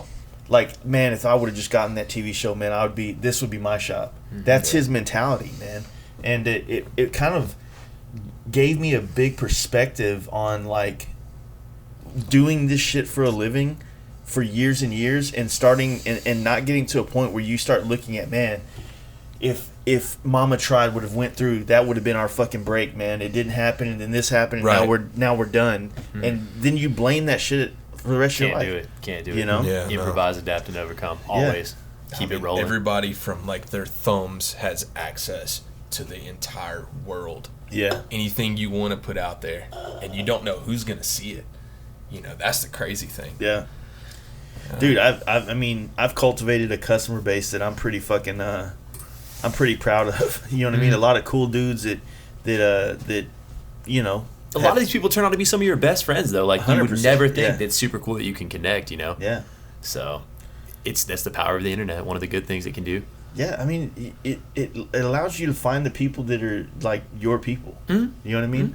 And then, you know, I'm pretty sure you guys, just like all the people who want to work for you, there's probably another handful of guys like, dude, you guys are so rad, like, you know, like, you inspire me and blah, Yeah, blah, but that's what keeps you going. Like, some of these messages I get from some of these guys, I love it because it makes my day, for one, and it gives you that, like, especially if you're having a shitty day or you're just whatever's going on that's just normal life events, and you get a message from somebody that's like, man, you guys are great, I really love what you're doing, like, keep pushing, keep going forward, you guys are going great places, I see the progress, I see where you guys are going, and, like, that just gives you the extra energy you need to just push, like, keep going. Like, man, I can't let these dudes down. Like, I don't want to let myself down, for one, but I don't want to let all these guys down too. Like, man, come on. Yeah, it does feel like you have an audience now, so, Right. so you can't necessarily just quit. No, you feel obligated at times. Yeah. What I was telling him was, like, there's this, you know, when you get those messages from guys that are, you know, like, just telling you how whatever you do, whether it's a shop or whatever the case may be, inspires them to do shit. And I'm not trying to make fun or talk shit about it. It's crazy. It's crazy that, like, usually in my mind, these guys are way better off in life, you know, on some, you know, modern scale of, like, financial success or stability or whatever. But, you know, I guess I just showed the world or whatever on Instagram a cool way, and it's like, oh man, you fucking inspire me. I'm like, dude, don't follow me that hard, dude. Like, you got your shit way better together than I do. Shit like that's weird too. Yeah. And, like, I'm sure you've had it, but, like, in Milwaukee, we were standing at a bar, and, like, when somebody would, like, hey, aren't you Denton from Dirty Dixie Performance? And I've never met him before, and they recognize your face like that. That was, like, the first time that's ever been, like, that was, like, a weird and, like, cool moment at the same time. It's like, wow, that's fucking weird. Yeah. And it's kind of creepy, but He cool. told me, he's like, I'm a little freaked out. I'm like, yeah. He's like, how did he know? He said something like, oh, are you working on this bike? And he's like, yeah. And then he's like, how did they know? I'm like, dude, it's on the internet. And he was like, oh, yeah. Right. And I mean, and I forget sometimes, like, you know the struggle of doing content all the time and stuff like that. And it's just like, people see that little thing and they remember that little moment in time. And I have to think back, and I'm like, fuck, that was a while back. And then, like, they say the same things. They're like, you know, I built my bike just like yours because that inspired me to build my bike that way. Which is, to me, it's flattering. It's dope, man. 100%. So what I get a lot, especially because of the podcast, is, like, people, you know, that listen to this, they'll be listening and they'll be a part of all these conversations, but they don't ever get to have a say in anything. Yeah. And so when they finally get to see me or meet me or whatever, it's always like they kind of, it feels like they want to get into the deep kind of conversations you have on podcasts, like in the middle of a Born Free parking lot. And you got shit to do. And I'm like, yo, man, like, I know. Like, hey, you know, there's no matter what you do, it's kind of a dick move, basically. It's like, this dude's a fan. He wants to talk. He wants some of your time. He's been supporting you and things like that. And it's just kind of a weird place to be, because you know, we just do these podcasts. We do this conversation. I turn this off, and you put it out there, and then you don't know. I mean, I see a lot of people listen to it, but I don't know to the context or what they're doing. If they're like, oh, fucking Jason's an idiot, blah blah blah, or something like that. I mean, you know? and there's always gonna be that. I mean, but yeah, man, it's crazy. Like I had a dude today that hit me up on my page, and he was like showing me this bike he painted. It's his. He's like, man, like listen to you talking to the painters inspired me to pick back up a paint gun, and this is my bike I painted, man. And I was listening to your podcast while I was painting. I was like, that's pretty fucking rad. You know what I mean? And be honest with you, man, like I take that very serious. Like Sam was saying about how we feel obligated because like everybody has their inspirations and idols. Yeah. And I wouldn't be sitting here talking to you if I hadn't have been like, you know, I look up to that guy and I really want to be that guy one day. Mm-hmm. You know, and like there's been like some people that I've like followed for years, and like he fucking did this birthday post in April when it was my birthday, you know, and like as cheesy as this sounds, like one of the people you've had on the podcast, like seeing Danny G post on my page like happy birthday, bro. I was like, are you fucking kidding me? You know, because like that like his first road glide that was in Hot Bike or Baggers, it was, I can't remember which publication, but the one that was the blue collar build, like that whole thing of like the whole club style bagger starting off, I feel like he like is one of the like on the originals, you know, of that. Like he inspired me to get into that with my road glide, and like really start moving into where I'm at. So like that's a huge deal for somebody who's like what we would consider, you know, sitting here slaying. Like Danny G's an OG, you know what I'm saying? Like he's a real OG of that whole thing. And so for that guy to like come on my page and like take the time out of his day to say happy birthday, bro, like that's gonna be a big deal for me going to Born Free and being like, hey, by the way, I know you don't know who the fuck I am, but like I appreciate that more than you know. Dude, you know? Now that I've known him, because we've kind of crossed paths a couple times, like Born Free and shit. But you know, finally sitting down and having the first conversation we did with San Diego Customs and then him personally, it's like he's just a special human, man. Like he has a perspective that like he's that one friend you need to talk to every month, just to kind of level you back out with reality and have like a positive reinforcement in your mind. You know what I mean? Because you gotta understand, you know, it's a natural thing for us all to get together and bitch. You know what I mean? And complain. And then you get a guy like him that just has this... There's not a lot of people you can talk to that can relate to the type of struggles, I guess you could say. I mean, they can't relate to it. It's weird to them. And sometimes, so it's like when, you know, for me, talking with him, it's like reassuring, like, oh, yeah, man, like, fuck, this like, just, like, that California vibe, that chill. Vibe. I'm like, dude, I just want to fucking get a little pit bull and fucking walk with my skateboard now, like you know what I mean? Yeah, it's just the cool shit. So like I said, having guys like that around to kind of, you know, big brother us in our industry is basically a good thing. You know what I mean? He's a solid dude, and he's funny, and he's got personality. He's got stories for days that'll fucking, you know, he could.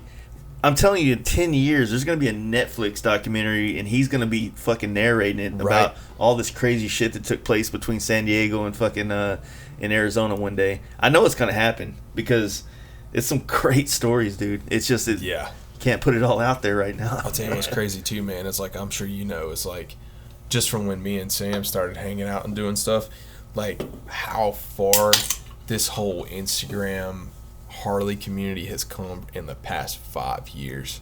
It's progressed. It is insane, like how much it's grown. You know what I'm saying? Like shops that weren't that big that are like fucking, you know, like, I mean, look at SDC. Because them dudes, like, man, they're massive now. You know, people look at it like it happens overnight, and like in a way it does. It happens very rapidly, but there's a lot of hard work behind that people don't see. Like you said, they don't want to see the negative. They never see the negative. They're just like, man, these guys blew up out of nowhere. Well, like it's kind of like it's kind of what we were talking about earlier with the with this year and how it's gone by.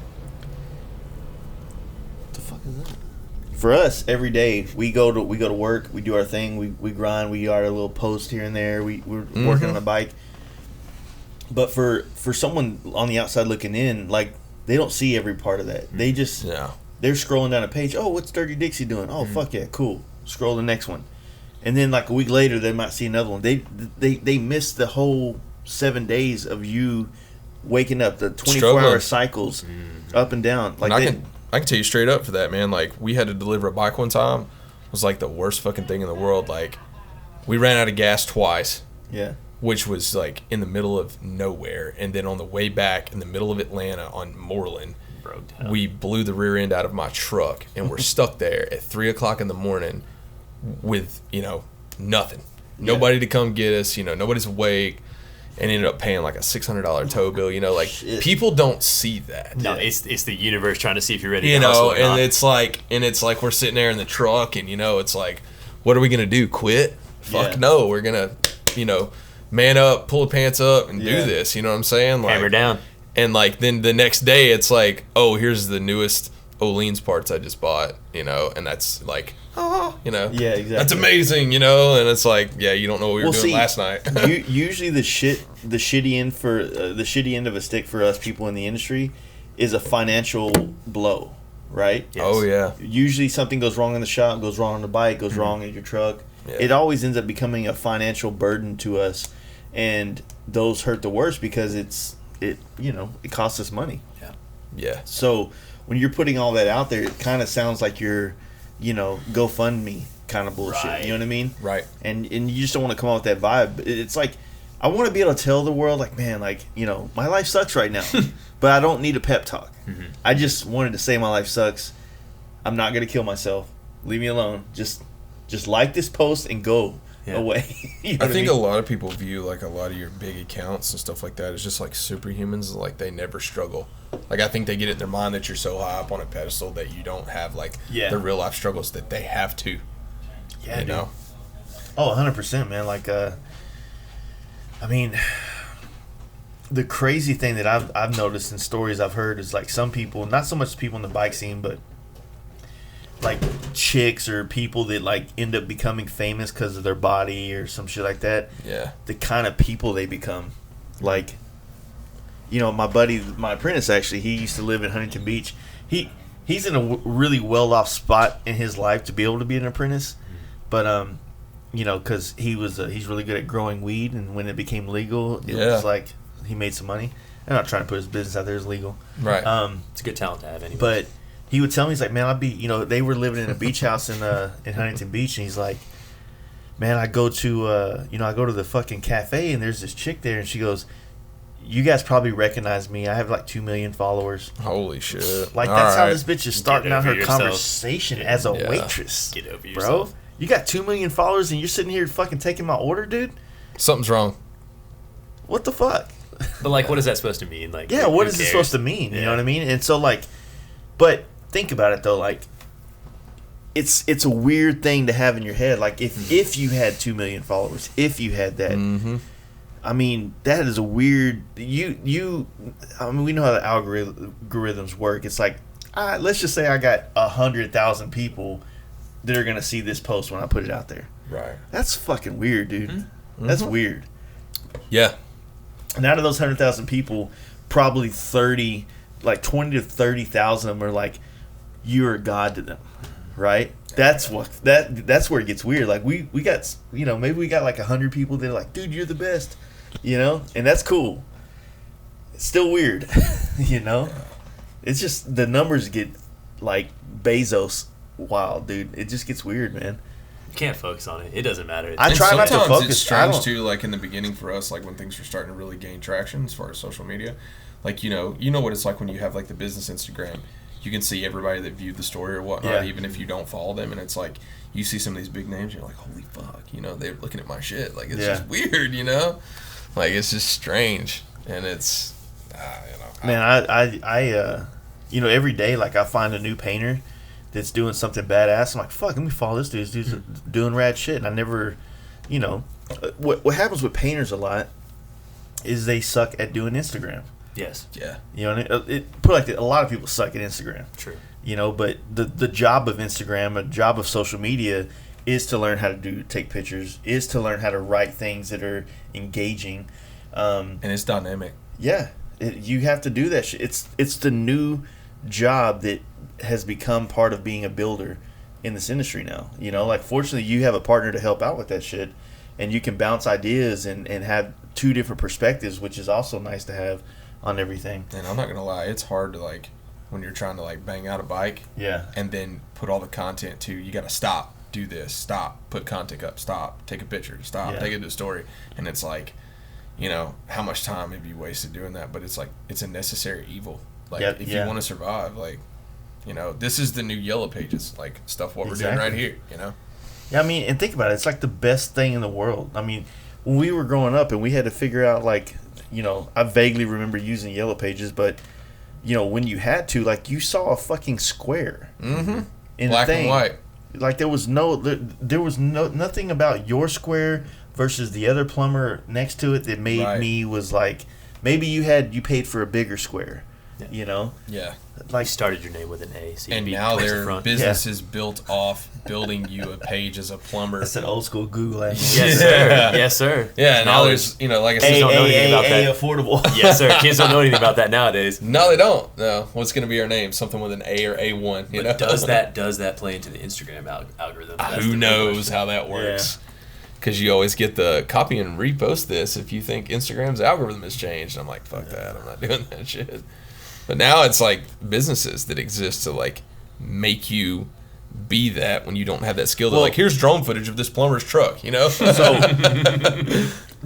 okay, so on that note though, like one of the things that a lot of people do bad at is they take shitty pictures. Oh yeah. So that's the number one thing. Or they don't put it like this, like when you're working on a bike, you're like you took pictures of the legends you guys put on Holt's bike, right? Yeah. If you just take them, I mean, you guys did a good job. I'm just saying in general, if people would just like go watch a YouTube video on product photography, right? Just basics to do with your iPhone so that you can set these things up to look nice. Mm-hmm. That way you can take a picture that shows the people what they're looking at. Learn how to crop fucking photos. That's the biggest thing that annoys the fuck out of me.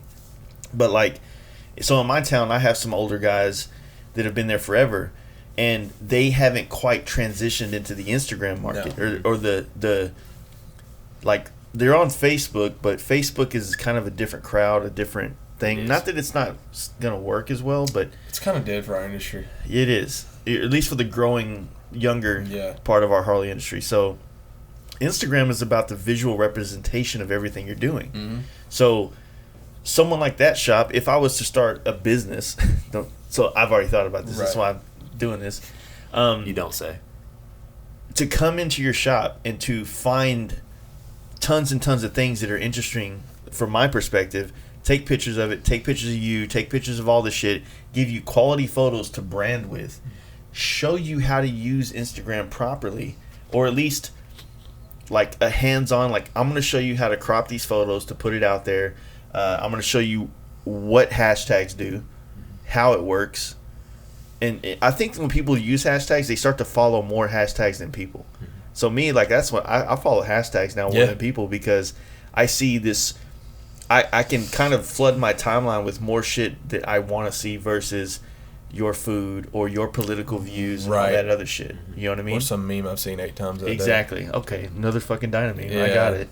Or the Carol Baskin shit. Yeah. I mean, that's the thing. Like, you talk about that. Like, one of the early things we did together was Sam did a ton of research on, like, if you go back, man, my original Instagram posts are all the way in the back down there at the bottom, if you want to creep that far. And, like, if you look at the progression over time of how they've changed, it's simply because we check and balance the whole, like, researching, you know, what works, what doesn't work, looking at pages like yours. Why does this guy have, 30K followers? Yeah. Why? Let's look at that. What do they do? What hashtags do they follow? And then we go look at accounts like Holt and, fucking Chip and SDC and all these big names. Like, what hashtags do they follow? What do they do this? And try to, like, use that as a reference point to develop our own deal. Yeah. And then come up with our own little niche. But, like, that's the thing is, like, it doesn't cost that much money. It's free knowledge. To be good at it, to research, because, like, literally, I bought this iPhone simply because I wanted the integration for, like, making Instagram better, a small gimbal. Like, I've done some things, just simple, cheap things to improve our content because, like, that's everything. It is. If it doesn't visually represent, and I always call it perception management, it's like my term with him. That's cool, yeah. It's like, I'm always like, because, like, dude, like I said, for the longest time, you could go on there, you had no idea that I was standing in sweatpants with no shirt on in my garage taking a picture of that bike that people think is in some $500,000 shop, and they think that, like, this is like some top secret compound and have no clue, you know, and it's just like, you know, It's in learn the to garage crop. in- And in it's a not like small I'm trying town. to like bluff anybody. It's just that like, you know, you want to come off as professional. Yeah. And, But it's and easy that's to a do if you first put the impression. time behind it. Yeah. And it's the same thing. Like, so like I've always made at least a corner of my shop visually pleasing to look at. Yeah. Whether it's like using like the fucking Pinterest wood wall or some goddamn corrugated shit or something, just so that when I take a picture of a bike on a lift, that's behind it and not like a bunch of trash, a bunch of bullshit, It's right? aesthetically pleasing. Yeah, so it's like, you know, for me, I've always looked at it like, okay, you know, you want your background to not overpower your content, right? It's got Sometimes to complement it yeah. more than take away. sometimes a cluttered shop has a vibe that works. You know, it gives you that does. whole like it's a cluttered garage. You know, tanks hanging from everywhere. Like that has a vibe too that puts off. You know, a vibe you get when you look at it. You know, if you look at an old dude building a chopper, like that setting fits it, and that's what But that's at the core of branding. It's all It about is. how you want to present yourself, and Yeah. all your stuff should be cohesive. Like, So if you were just- building an old vintage chopper and you were in a complete fucking IKEA'd out fucking place, I would be like, this doesn't fit, bro. No, Like, like your BMW K Series. This is cafe weird. bike, you know. You know what I mean? Like, something's off here. This That's is a glitch in the matrix. And it's funny you touch base on that because like we've literally, like right now, with building a new shop, it's a blank canvas. Yeah. And that's things we've talked about is like how we're gonna set the dyno up and have, you know, an entire side of the room be glass where it can be filmed through. Yeah. And, you know, it'd be like maxed out with all the noise and everything, you know, and have parts of the shop that's like, well, that'll be the spot when we're done with something, we'll roll the bike over Yeah. there and have the lights already set up for the camera and taking pictures so that it's all that way. And it was kind of like, well, how do we want to make it feel? What's the feel? Yeah. Like we would still want to give that Southern hospitality feel, you're good. but also like, you know, I told him, he's like, basically the kind of vibe I'm trying to give with the style of bikes we do is like, I want to be kind of like the Hennessy of Harley Davidson, if that makes sense. Yeah. I want to be that kind of more, that style of performance because like I've said before is like, you know, there's a reason why our bikes are minimalistic on paint. It's because we build engines, we engineer parts. Yeah. If I've got this badass paint job, like the kind of stuff you put out, no one's ever going to see that shit. So this is the argument, the devil's advocate for that. Yeah. Is that you're trying to sell invisible shit Right. Yeah, on a visible market. that's right. So that's where so when you ask like, how do I have followers? I have followers because all the shit I do is visually pleasing to look at. Therefore, yeah. it's way easier to share more. Blah blah blah blah blah blah. You get more reposts, all that shit. You know, I've the only thing I've ever sponsored, you know, as a business page. I've only had a business page for like since I hit like 30K. Like I never wanted to do a business page because I never wanted to have to pay for exposure, right? Yeah. But back in the day, it was just like when repost pages weren't so plenty as they are now, Oh, they're and you everywhere. had a repost from Dynamite Crew or from Bagger it Nation meant a lot more. or you'd get followers, you know. But now, you know, you still get like I'll get a follower or two from a repost, but it's like nowadays there'll be a fucking page that has 400,000 followers. They'll repost it. I look at their posts; they don't even have fucking 30 people like the photo. Nobody commented. Right. It's like it doesn't mean the same anymore in some of these pages. So, and then you know you start working with, like, for me, companies like Paint Huffer and Simpson. Those companies reposting my stuff all the time helps me out a lot. You know, it's just about the fact that everything I'm lucky because everything I do is picture worthy. You know, so for you guys to try to show off the bikes, the performance, you got to get creative with the photography. Oh, yeah. And the way you set things up to make something that's more or less invisible feel visible. I You know think what I mean? what's really gonna, like what we've been talking about doing for us, it's really gonna encompass that more, is not still imagery but like video, short films True. and stuff that's kind of really focusing on kind of like the Legends video that Holt put Yeah. out today with the, you know, the install we did. Like you're focusing on the part and the install. Like I feel like that's gonna be what, for our market and what we do, that's gonna be the thing that really gets people more engaged in Yeah. still imagery. I want to get into video shit so bad, but It's a whole nother it's technique. so you know, fucking hard. It's a lot to learn. You guys already touched on it. It's really hard to stop, set up this video's way harder. Pictures. What sucks about some things for me is like I'll do a helmet, and then I also now I got to go set up a whole area. I got to set up lights. I got to take pictures. I got to hope that the way I set it up for the color scheme it works, because now people expect, at least customers when they get these helmets, they also get these photos that are professionally done in a sense. I guess I do them, but they're high end photos that they could blow them up to the size of their wall. And it's not going to be distorted or pixelated. You know, it's high-end shit. And but that's like 3 or 4 hours of setting it up, taking the pictures, you know, making sure it's right. Or I might take a whole fucking 30 photos and then go put them on the computer and be like, garbage, don't even like the whole setting. Now I got to redo it all. That's a half a day gone in fucking photography. That you could have taped something else off and knocked it out. Yeah, it could have been on the next project. Oh, I know.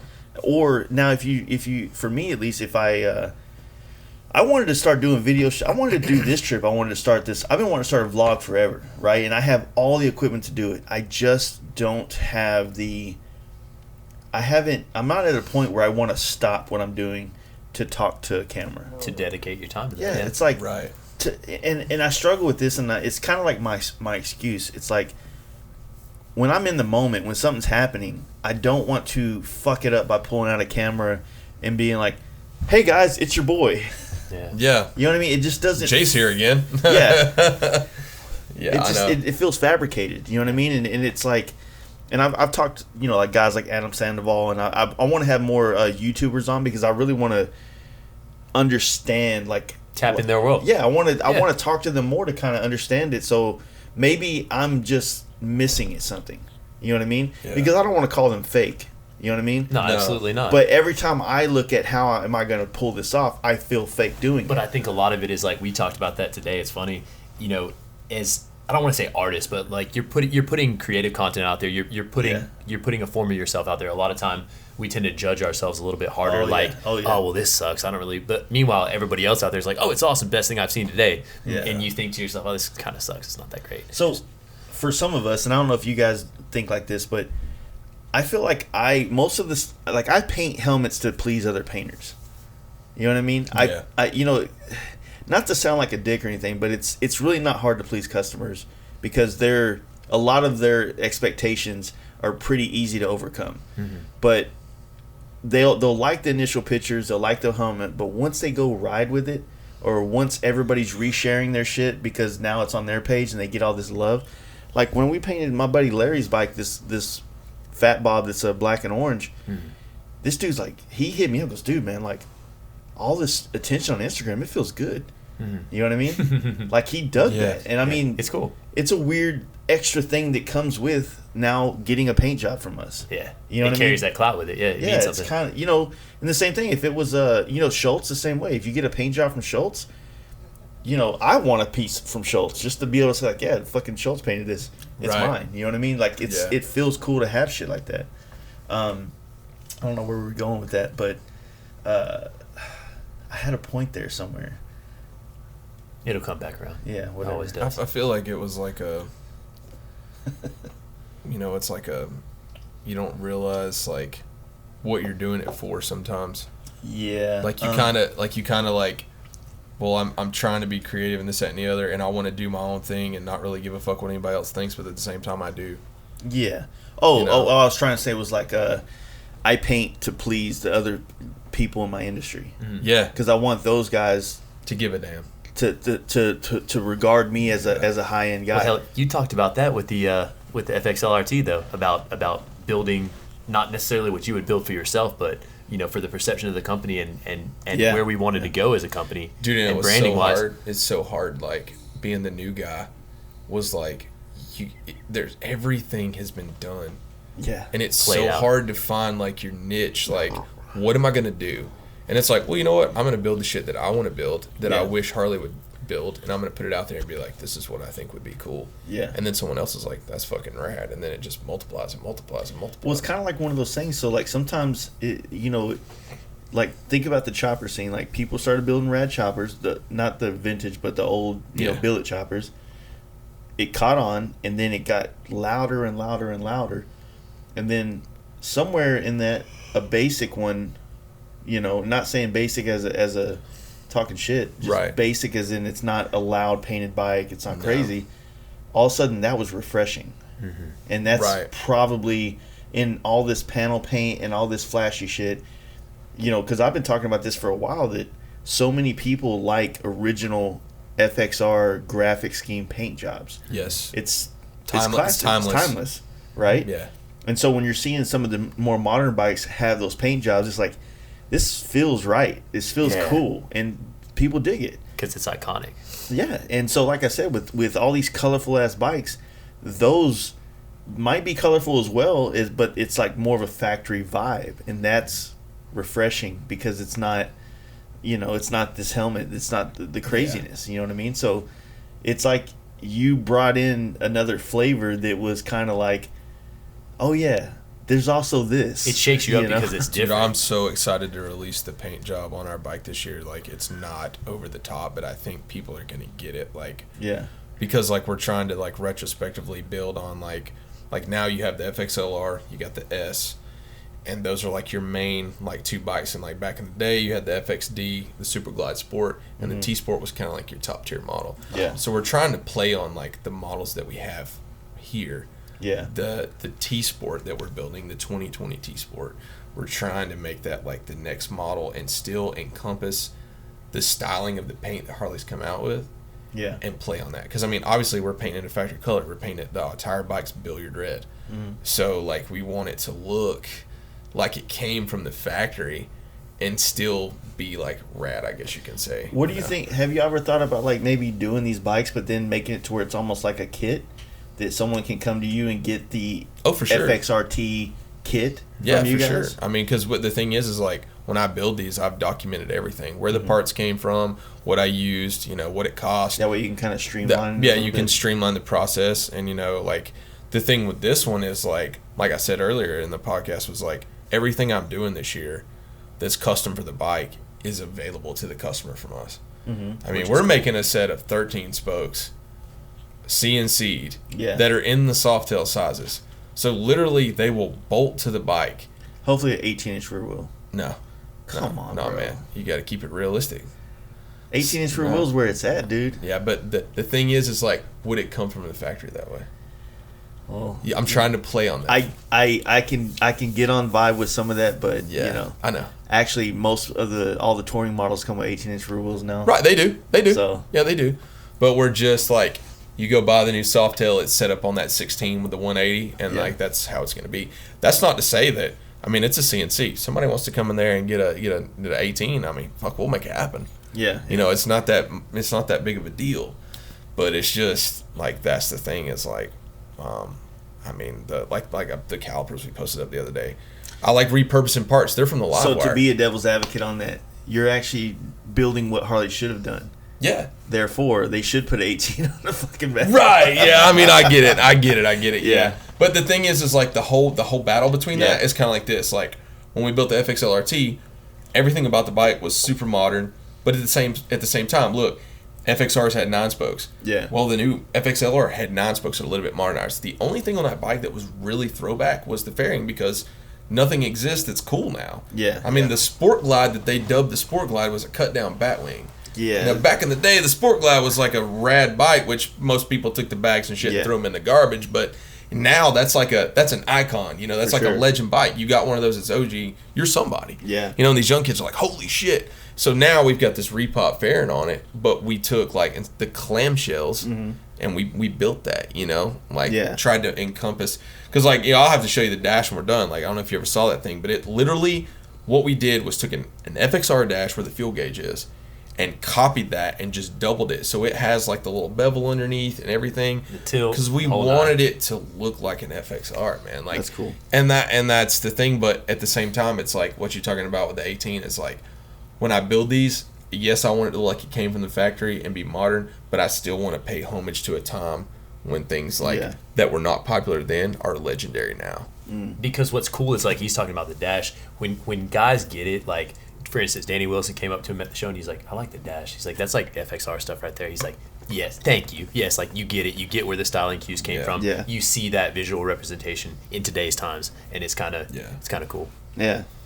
No, I get it, man. But I think that's cool to like kind of do it like that to where you can offer it, because that's one thing I don't think a lot of people are thinking about is they might just trying to be building a bike. This is for the show, and I want to show the world what I can. But you know, you gotta understand, if you build something cool, people are gonna want it. You still got to pay the light bill. Yeah, you got to pay the light bill. So you should build things that are able to be reproduced or bought, or, you know, this is a starting point for a customer to go this direction. Right. Maybe they want to do a Wilder paint job, or maybe they want the 18-inch reel. That's fine. And then you can kind of build on this platform from there. Do your own thing. Yeah, do your own thing. That's in this day and age, man. That's a solid thing, because a lot of shops, you know, like, it gets kind of complicated when people are building bikes, because you know, in the amount of time it takes somebody to build a bike, just naturally, not trying to say anything like, oh, it takes forever. It takes a couple months to build a bike correctly.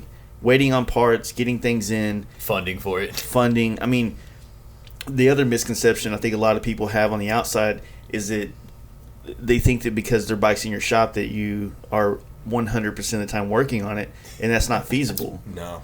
You know, long-term versus short-term projects. Yeah, and I try to explain that to people. I don't really have to deal with it now because I don't really take in bikes anymore. But back, you know, when I'm talking to friends that have a bike at a shop, I'm like, look, man, like, you don't understand. You want to pay this dude. If you expect this guy to be working on your bike every hour that it's in his shop, he charges $80 an hour. How many hours in a day are there? Right. How many days has your bike been there? Shut the fuck up, dude. Right. Exactly. Yeah. It's like, come on, man. Like, this is a thing. Like, you bring these bikes in, you do it. Like, but what I'm saying is, with what you guys are doing with this stuff, is you kind of figured out like some basics that people can go on, and they know they can come to Dixie Performance to get that Dirty Dixie Performance. I fucked that. Yeah, that's cool. To get that, and you know, have a great base for a platform. You know what I'm saying? And it's kind of like a dream. Like, my dream is here, and I can maybe do this here, do that there. Build upon it. Yeah. That's right. Yeah, within your financial means. It gives you some building blocks to make your dream a reality. Yeah, that was like first thing of sales I learned when I was a kid, is like, look, figure out where they want to go, and try to sell. If they can't afford to go all there at once, try to sell them the things that are going to help them eventually get there. Don't sell them this shit over here because it's cheaper and it's available. Stages. Sell them the things to get them where they want. That way they trust you as somebody selling something to them. That's right. Right. You know, not fits in their budget. And not trying to just get $1 off these dudes real quick, you know? Yeah, I mean, I think that's like one of the coolest things that ever happened to me, man, was like this guy like all the time would like message me about stuff. I was hoping and you like would tell this story. and I would just respond, you know, like people think like a lot of times like the one thing that's always starts is like, thank you so much for responding to me. I can't believe you messaged me back. And I'm like, dude, I'm a normal dude. Like, I get on Instagram and I play and look at shit in industry, and like, you send me a message, I'm gonna hit you back. Like, I put my pants on the same way you did this morning. Yeah. You know what He'll I'm saying? like send voice messages. They're like, I can't believe you sent a voice message. I don't know why they freak out about that when you send a voice message. They're like holy shit. He's like, literally, I just sent it because I had tools in my hand and I didn't I didn't have another hand. But like, literally, a lot of people hit me up for like technical shit, because like one of the most successful things we do with stories is like, when I'm building a motor, I just sit there and do it in segments, like live, like torquing the heads, and you know, they're like, oh my god, you know, thank you so much for making me understand this. I feel like I can do it in my garage now. And like, I guess they think that like, we're not going to share that because we can't make money off of them. I can't build your bike when you're in Washington State. Like, it's not economical for you to ship it to me unless you're just like deep fucking pockets. Like, you're right here close to NorCal. There's a lot of badass shops up there. So like, people would hit me up for advice on parts and like, how do I do this, or how do I put this together? And like, this one guy, like, he just like constantly asked me stuff like days, months, you know. And I fucked with it one day. I'm like, hey man, I was like, I'm gonna have to start charging you for this shit, you know. Like, it's everyday deal with you, you know. Like, I feel like I know you now, but I've never met you. And he just like, what's your Venmo? And dude just banged me out like $100, you know. And he's like, you know what, man? He's like, you've never like stood me up. You've always responded to me every time. And like, he's like, you're probably one of the most down to earth dudes I've talked to on Instagram, because like, you don't try to like hide anything. And I'm like, I appreciate that. Like, you know, like, I'm not sitting here tooting my horn. It's just like I couldn't believe that happened. Yeah. You know, it's like, wow, you know, someone actually cared. Because I mean, that's the thing is, that's what you did for my buddy Cody when you helped him when he was putting those Sport Glide bags on his lowrider. Oh yeah. When I looked over and saw him, I'm like, I know that guy. He's got that white lowrider. Like, I know who that is. Yeah, like, we actually talked on the phone. And that's the other thing a lot of people don't, like, I've live chatted with them, like, while they're working on shit, and be like, yeah, man, no problem, just, like, move the camera, let me see it. Yeah, do this. And, like, I'll do that for free all day long because, like, the whole point of this whole community is, like, you're supposed to, like, try to help people out. Yeah. Like, how are you ever going to make it if you're just, like, stuck up and, like, I don't have time to talk to you, or if you're not paying me to build your bike, fuck you, I'm not going to do it. Like, fuck off, man. Like, yeah, I think, because in a similar thing, I deal with that with paint questions a lot, which I try to help everybody out. But there's some questions where it's like, okay, dude, you haven't even tried yet. Yeah. So I get that, and I just like, man, I can't teach you how to paint over the phone. You know what I mean? Don't work that way. Like, it's weird. Like, hey, man, how do you do silver leaf? I'm like, what? Like, I mean, if you have a question about a certain part of the process, I will do it live for you. Same thing. I've had conversations with dudes trying to show them lots of different things, and my patience is pretty thin sometimes. You know what I mean? But, like it always, to me, it's always the question. Like, I respond better to people that are putting in effort to learn something, and then because here's the deal, like if someone's building a motor or they're torquing heads down, they're gonna have a question in that process, and they're gonna ask you, and you're like, I know where he's at, I know what he's doing, I can respect that he's already got to this point, right? And now I'm more motivated to help this person as opposed to, hey man, I'm thinking about tearing my bike down to do this, so what's the first step? I'm like, I don't have that kind of time, bro. No, and I some don't. people, some people like feel like they're offended about it. Like, I try to guide them in the right way, and I'm like, what kind of things have you done? This, that, and the other. And then that's the other thing, you talk about guiding people. Like, the other thing that's been like successful for us is like a lot of times people want us to build their bikes, and like I found early on, like, how many quotes you do for shit? Like 8 million quotes for one dude that like is like undecided. And we started doing these things like performance consultation, where we like, what do you want your bike to do? Yeah. Because one of the worst things is like somebody spending all this money to build this astronomical badass motor, and they ride it and they fucking hate it. It happens. Yeah. They see it on Instagram glorified, like, oh, this 128 S&S makes 150 horse with this cam. Like, I fucking want that. And it's like, until you're stuck in rain. Yeah, on a bald tire, It's the same thing. Like when people ask me about my bike, I have a cam. That's it. I didn't do any big bore kit, and it's because I ride. I go across country a lot, and I'm not saying that some of these brands, leading edge, S&S, doesn't make a reliable kit. Right. I just can't be their guinea pig right now. Right. You know what I mean? Oh, I get it. Like, I get it. This trip right here is like, like I said, thank you again for coming out, because I was going to reach out to you guys originally, because me and Cody were talking. I was like, man, like, they're right there. And I was looking at the map. I'm like, yeah, but I don't know what time we're going to get into Chattanooga. Right. So I don't want to tell these dudes that we're going to be at their shop at 8 o'clock and we're going to do this podcast. This is operating hours. And then we didn't show up till 10, 12 o'clock. You know what I mean? That's what sucks. So in regards to like when we do the trips to go do podcasts, you got these big shops like San Diego Customs or whatever.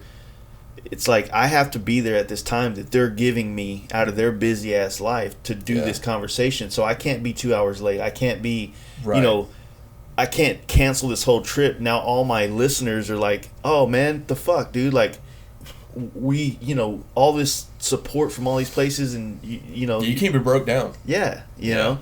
So when you ride to the events, it's like at least you can kind of, if the conversation is like kind of bland, then you can kind of like, yeah, so man, fucking riding out here was fucking wild, man. So blah blah blah. Just to kind of fill the fucking void with it. But it's like if I drove in my car here, it's like, yeah, well, And I mean the big bore stuff is reliable, but it's like I tell everybody with the same thing, like from the car world, it's like, you got a hot rod, it's a hot rod. Yeah. It's gonna break at some point. Like, that's just how it is.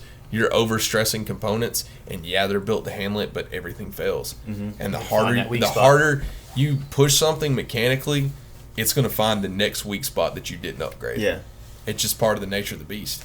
Yeah, that's a truth. The I think that for me, man, like the things that I never thought about was the suspension. And once I got dialed in with that, it was like night and day, man. It's the biggest noticeable difference you can spend money on and actually feel it. Yeah. I literally tell people all the time, I'm like, stock, they're like, what should I spend money on first? I'm like, Well, obviously everybody's gonna buy a pipe. That's just part of the game. And you an get air your cleaner. pipe, bar, seat. Yeah, everybody's gonna do that. I was like, but they're like, major purchase. I really want to do a cam. I want to do this, and they're like, I'm gonna be honest with you. If you got an M8, they're packing some serious power out the gate. Buy suspension, and your life will change. And then start doing shit to the motor. And it's like backwards for them. Yeah. And they're like, that just doesn't make sense. And I'm like, because then you already have a chassis set up to handle this kind of power. Yeah, if you had that more doesn't power overpower the chassis. Yeah. And they're like, okay. And then they go out and they buy the suspension. And they're like, dude, this is fucking insane. I'm like, yeah. Yeah. Because the Softails, like, they're good out the box, but when you really start throwing some money at suspension, it's like insane. Yeah. I mean, I've done shit with my Softail that was like, I cannot believe I just did that. And it didn't move. It went over a bump in a curve at 110. It didn't shuffle or anything. It just took it and it just kept going. Yeah. Those bikes are nice, man. I know it's what we started this conversation on, but man, like those, they really are. They got it right. It is a good legacy bike to come in to the table, and if they keep adding a couple little new things here and there, like like they did with the flesh fairing, out the line. Yeah, you just kind of start adding a couple more technological advances here and there to the parts and stuff. It's like, dude, you're going to own this market for a long time. The biggest thing they're missing out on that bike right now is not offering the Sport Glide bags as a kit. And not offering the Sport Glide with mid controls or That's the Fat right. Bob with mid controls That's right. or any of those other models. Yeah. It's like they put, like, to me, no one's ever liked Fat Bobs. But the new Fat Bobs are sporty as fuck and they look fun to ride. Right. And they really need to have mid controls on it. You Yep. know, and it's like mid controls on a Dyna wasn't that hard. It was like $400. It's $2,000 to put mid controls on a non mid control Softail. You got by the primary, inner, outer, all that shit. Yeah, it's a lot fucking of money. Nightmare, dude. It's a lot of money. And and it's like the Sport Glide. They made it streamlined to put that on all the other bikes because, I mean, they don't really have any bag options for anything Not else. anymore. You know, I mean, the Switchback was like the last thing that they had, like a bags you could buy that were decent. And then of course everybody buys Leather Pros. I mean, that's just a given. Yeah, that's a fucking weird one. Is there any more in there? I need one more and then I'm good. I'm good. Sweet, man. Thanks. Thank you. Appreciate you. Yeah, that's. I mean, that was one of the reasons why we used those bags on that build was simply because that was the newest thing that they had come out with. Yeah. And they're lopsided. It's the weirdest thing. It really bothers you from the back. Like, you don't notice it from the side, but you get behind it, you're like, that's fucking. So Cody has the lowrider with the bags, and then James has an actual Sport Glide. Right. Okay. And the Sport Glide, like, I really like the lowrider with it more because it has a longer fender. Yes. And it kind of fills the gap because on the Sport Glide, from the factory, they come with that extended ass like license plate bracket shit. Yep. That kind of makes up for the lack of a fender it has. But once you pull that off and you put like a nice little plate on there, you got this fucking massive gap. Yep. And I just think the lowrider fits it better. And the kits, like it'd be nice. Like, can you streamline any parts for that though? Like personally? No, because I mean, like HD parts. Yeah, You're HD. locked out. You can't. If you're an aftermarket shop, you can't be reselling HD stuff. Like We just cannot don't work that resell way. any HD parts. Yeah. That's And the just a thing given. is like everybody that I've worked with on that, kind of like with him, is that when I first started figuring all that out, was like, I'm not even gonna bullshit you. Like, I would literally just pull up drawing or like photos of those bikes, and then look in the service manual, and I told him, I'm like, dude, every single one of these struts bolts to the frame the same. Yep. They're all identical. They just have different nuances for what they are. Like, for the bike I'm doing now, I ordered a set of the Sport Glide ones that are smooth without the turn signal hole because, like, we're using the integrated tail light. I don't have the bullets back there, and I don't like any of the block-off options. I want it to look like it came that way. Yeah. So, like, I started looking at stuff, and I told him, I was like, man, I can make these work. Yeah. And so we bought them, and then the roughest thing is finding out the only part that's different on all of them is what exhaust are you running. Yeah. And I ended up calling Bassani and like saying, because I was looking and I was like, the pipe for the Sport Glide and the lowrider were the same. And I'm like, well, fuck, can y'all send me a bracket for the Sport Glide? Yeah. So you had a little bag mount. Right. Because the new frames have 2 holes for the passenger pegs, and the lowrider stock with the right side passenger peg bolts to the exhaust bracket itself. So all I did was move them up because on the Sport Glide they're in the second hole. Yeah. And then like the S&S Sidewinder pipe, you can get that 2-into-1 for a lowrider and order the Sport Glide bracket, and it will mount the support. And so really that's the only thing that's like aftermarket is what exhaust bracket are you going to fab or you're going to use from someone else that we figured out, other people have figured out now. Yeah. But like every single part that you use to put them on the bike is OEM. We did not make anything custom to put them on the bikes. It's only a matter of time before those bags get repopped, though. That's true. Mm-hmm. You know, because the demand is starting to happen, and with more people wanting to get them. I think those bags will look dope on an old FXR. I do too. Personally. You know what I mean? I do too. Because if you look at a lowrider, the new lowrider with those bags, I mean that fender without the big FXR light bar, that literally is the same style of fender that the FXR-T had. Yeah. With it just a modern clamshell, but whoever repops them, if you're listening, make them aesthetically even, please God. Yeah. Like make the right side bag match to the left, please. You know. Yeah, that's the weirdest thing, and it's hard to know. Like when James got his, was like a month after it came out. Right, it's 2018, and I think they released that thing probably in June or something. Yeah. And we picked it up at the end of July, and. Dude, we pulled the fairing off. We did a T-Sport style fairing. Those look good on the sport gloves. We ended up having to do a Dyna headlight because of the big headlight that comes on that. And it's like a 7-inch. Yeah, I mean, even like the dash has the ugly rubber piece. So we ended up, I guess is it the breakout? One of them has like a dash insert piece that has like speed holes in it. Mm-hmm. Yeah. So we ended up running that one instead of the one that came on it to kind of give it a little bit more sporty look. And Right. there's shit within the models that you can swap out between each other. It's interchangeable. And if it was all a little bit more modular, it'd be so much sicker. That's right. You know what I mean? Because there's certain things that don't exactly fit. Like Yeah. today, like the guy who cuts all our stuff, like all our CNC work, and we were talking to him, and it was, you know, like all the 43 millimeter Showa stuff that's on the Sport Glide, the Fat Bob, and the FXLRS. Uh-huh. The Fat Bob and the FXLRS have the same fender mounts, but then the FLSB, the Sport Glide, doesn't. The fender mount's completely different, even though the suspension's the same. Plus, it's a single-sided disc, so one of the fork legs, the stanchions, doesn't have the mount. But the FXDRS has the same as the FXLRS, but the tubes are longer internally because the upper tubes are longer because it's raked out. Yeah. So there's like a lot of stuff that'll move around, but you got to like play with it. And I think that's a lot. Like we get a lot of compliments because people are like, we think it's rad that you guys mix and match HD parts and figure out they fit. Kind of like on my bike, a lot of people would ask me back then, like, where did you get your shock, you know, from Olin's, because everything that I've got is 12.5. And I'm like, well, their Fat Bob shock's 13.2. And they're like, well, it's for a Fat Bob. And I'm like, yeah, but it'll fit because the bikes are the same. And I literally bought the Fat Bob side cover and the inner bracket so that I could put the preload adjuster on the outside. And like, dude, man, I had like 100 DMs about that. Yeah. Just a random thing, and I'm like, it all fits. If anybody was to make a bracket right now to hold any shock preload adjuster, that's the thing in Dallas. Like everybody's like, dude, look, they got like Cody. He has a zip tied to his frame. Everybody, you know, like there's like, I think that the aftermarket industry itself has been sleeping on these Softails. Yeah, 100%. Because it takes a little while to catch up to the curve. You know? And that's why we jumped on it.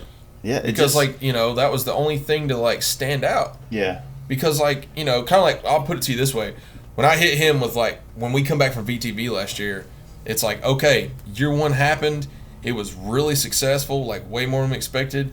How the fuck are we gonna follow it up next year? Yeah. And I was like, we're gonna build a T-Sport, and he's like, okay, you're gonna redo the bike that's been repopped 1,000 times a million different ways. How are you gonna make it stand out? And I was like, well, we're gonna build one out of its Softail. Mm-hmm. And he's like, with what, a regular fairing? Nah. And that's how the windshield came to design. Was like, I just kept looking at that fairing, and I'm like, dude, you can make that look rad. It needs a taller windshield. It needs a taller windshield. It does need one, and we'll make it happen. And so that's the thing, is like the Softail market, like the stuff we're doing, is like, all these people focused on like hating it and being a traditionalist, you know, with the instead Dyna, of tapping into a new instead market. of tapping into it. And it's like, okay, you may not like it, but that's what they're producing, and that's what they're going to keep producing, and it's getting shoved down your throat. And so, like, if you, instead of hating on it, make it rad. Yeah. Like, and you can do that. I mean, because guess what? When 49mm Dyners come out, nobody fucking liked them in 06. They're like, fuck that thing, you know? Like, I don't want to fuck with this. We still don't really like them, but, you know. Right. But at the same time, like, as far as I know, and I could be wrong, is like, that's about the time that, like, SDC kind of started with Chip in his garage. And he made the fucking late model Dynas, like, rad to me. Like, he's the first 100%. Person that really made that shit badass. And made people want that and want to have that type of model and that type of bike. Most new riders that are coming into Harleys are going to want those models because They don't come with carburetors. It's a lot more plug and play, easy going. But once you kind of like, if you've been riding bikes, you know about the interchangeability of everything, and the availability of parts, then you kind of want those old 39mm Dynas because you know everything there's moved more around. There's more aftermarket support though. That's the thing. But like he was saying with the Dynas and stuff, everything's been done on that so far. So there's only so much you can do without seeming cheesy or seeming like you're in some way, quote unquote, copying somebody else or making small changes. Without or even trying to. Doing something that's already been done before. Yeah. That was kind of their thing. Let them have it. Like he mentioned SDC, which is a great example. I mean, that was their thing. You know, they brought the Dyna, they made the Dyna cool. I mean, made everybody want it. Don't just do that. Like, you know, do your own thing. So he's talking about the Softails. We're going to do this whole thing and focus on the new Softail platform and have that kind of be our niche that we fill in the market. Just finding your own lane, you know, not everybody can do that. Yeah, man, like it's really hard. Like when people talk about the, you know, the thing is when you do something that inspires people to do it, right? Like you got to look at, you know, and not to say anything about STC, but like if you are the guy that helped make Dynas cool, there's a whole industry around it now that you should be proud that you helped create that, right? Yeah. People are feeding their kids and living in this industry because of you make it, because in part of some of what you've done to help grow this. So the same thing for like Softails.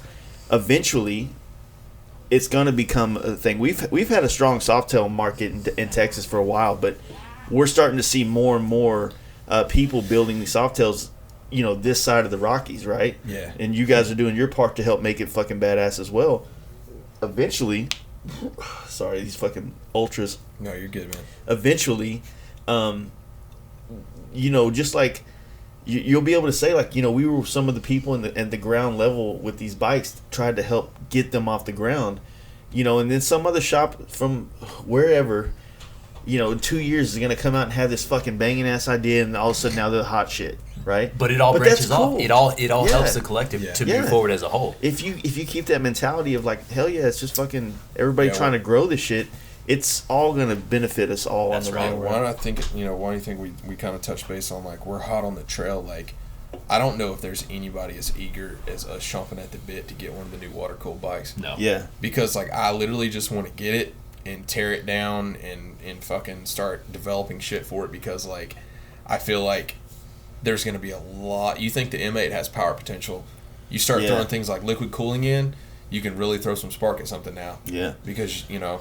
I think I guess for the Harley traditionalist is going to be how it sounds and feels. right.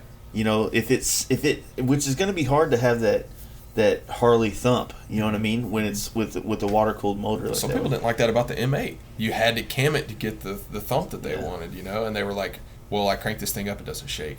Yeah. And they were like, Me this is personally, I weird. don't even like it still. I love M8s. I think they're. I do dude, too. I do too. I got 30,000 miles on my Road Glide, and not an issue. Knock on wood. Oh, that looks like particle wood. That's IKEA all day, buddy. Yeah. But no, man, those bikes are fucking solid, dude. Tough. They really are. You know what I mean? And it's a great motor, and you know, it's got good power. But as soon as you put a cam in there, it got the power it should have came with. It from the wakes factory. up big time. And do the rad bikes, and I just think, yeah, dude. I don't know. I think that new one, the water cool, when it comes out, it's definitely going to be for a different crowd. I don't think all our crowd's going to be into it, but I think some of the younger guys, maybe some of the guys on sport bikes that are wanting to transition into Harleys, to tap into that market anyways, from a sales perspective. What we're gonna do is, like I said, if you know, people paying attention to the podcast, like one of our things is like the nuances, obviously paying homage to things that happened before. And if you know anything about Harley and Harley's histories with sport bikes, that's all I'm gonna say. Yeah. And let everybody kind of delve on that and try to figure it out. Yeah, dun dun dun. Is like, no matter what we touch, it's probably going to touch base on something that was done that was iconic and still, you know, be modernized. Yeah. So that's, you know. Take it for what you will. Yeah. Stay tuned. Yeah. That's cool. VR 1000. That's all. Shit. We can wrap it up, man. We're almost at 3 a.m. Thanks for having us. Absolutely. Dude, so much, man. Thank you for coming, man. Like I said, it's I've ridden a bike across country and sat in the dude shop and never got any love to do a podcast before. Right. It's weird shit, man. But no, I appreciate you guys doing this, and you know, I'm glad it made it happen because I didn't know. was laying here like dozing off, and then y'all got here, and I kind of woke up. You know what I'm saying? So. Oh, I know. Well, tell everybody how to find you guys and all the shit you got going on. Yeah, at Dirty Dixie Performance on Instagram, ddpcycles.com. I'm DDP Denton. Dirty Dixie Sam. Those are our Instagram handles. DM us. We can get a hold of you anytime. Especially if you DM us, we can get to that. Eventually, we'll release the address of the shop once it's completed, because there's no point in having people come by now, so it's under construction. But if they reach out to you and then they want to set up an appointment, for sure. You can always go on there under request a build, and you can start getting something set up if you want a consultation to get a bike built by him, anything like that. Cool. Rock and roll. And they'll see you guys at V-Twin Vision. You're going to go to Sturgis? We're going to try our best to make Sturgis. I don't think we'll have bikes, but we're like going to go as like patrons. Yeah. And like hang out with everybody we know, because like the whole COVID thing put us behind on finishing our bike. Yeah. So we will probably maybe be attending Sturgis as patrons, depending on what we got going in the shop, because like I'll be honest with you. When y'all plan on doing starting the shop build, or is it already? So we're thinking like timeline that from like right now is breaking ground and like actually being turnkey to have public in probably about 3 months. So pretty good. You know, that's a decent timeline, you know. Yeah. So, you know, that's the thing is like it's going to be hard to break away right now to go do events, just because like we really want to bang out and focus on getting that done and moved in. And it takes time out of your schedule to go do these shows and stuff. We will be at Black Dragon Breakdown at Smoky Mountain Harley Davidson. That's next month. That's next month. We will be there with his Dyna, and we'll have merch and everything set up like that. Windshields, yeah, for sure. We'll have windshields. You know, everybody's fiending for them right now. Bad. Sturgis maybe, for sure, V-Twin Visionary in October. We will be at Born Free. We are flying into Arizona, and we'll be riding with Motor Witch, Leading Edge Horsepower, riding all the way to Oakland Canyon Ranch, and we'll be out there. So if you're out there and you've never been to the West Coast, hit us up. Cool. So cannot wait to be out there. Like super excited to come to California. I've never personally been to California, and as long as I can remember, since I was a little kid, I always remember wanting to go to California. So it's a surreal experience, man. So we won't be there with any of our Dirty Dixie Performance bikes, but he'll be riding one of Danny's bikes in. I'll be riding the Leading Edge Road Glide. Yes, I'm supposed to be riding Jeff's Softail in with the new Softail quarter with one of our windshields on it. So like it's a whole thing, but we'll be there. Cool. All right, well, appreciate it, guys. We'll talk to you later. All right, see you. Hope you guys enjoyed that. It was recorded on my old device that we used to use on this podcast. So if the audio quality wasn't the best, my apologies. We were just trying to do the best we could with these circumstances. So anyway, thank you guys, Dirty Dixie. Thank you guys for coming out. It was a great conversation. Had a great time. If you guys want to support this podcast, here's all the ways you can do it. You can go to patreon.com/ I don't know which one, Fast Life Garage, and become a Patreon supporter. $1 a month. It's all it takes to help support this podcast. And even more importantly, shop with our sponsors. These guys are solid people that make badass stuff that I use on my bikes in this industry. Clockworks on Instagram, getclock.com, offer code FastLife10. Sorry, I fucked that up. Let's try again. Clockworks on Instagram, getclock.com, and offer code FAST10 to save yourself 10% off and get free shipping. Screamin' Speed and Fab on Instagram and screaminspeedandfab.com. KTFU for 13% off. Dreamrise John on Instagram and teamdreamrise.com. Paint Huffer Metal Flake on Instagram and painthuffer.com. Fast Life 20 for 10% off. Thundermax EFI on Instagram and shoptmax.com and Fast Life at checkout for 10% off. Lexan Moto on Instagram and lexan-moto.com. Fast Life for 15% off at checkout. SBC Performance on Instagram and sbcperformance.com and Fast Life at checkout, 10% off. And Invisivin on Instagram and invisivin.com. Fast Life Fast Life at checkout for 15% off. It's early, I'm sorry, and I haven't done this in a couple weeks. So anyway, thank you for getting through this with me. And we'll hear or see, or I got to stop right now. I'll see you guys on the next podcast. Peace.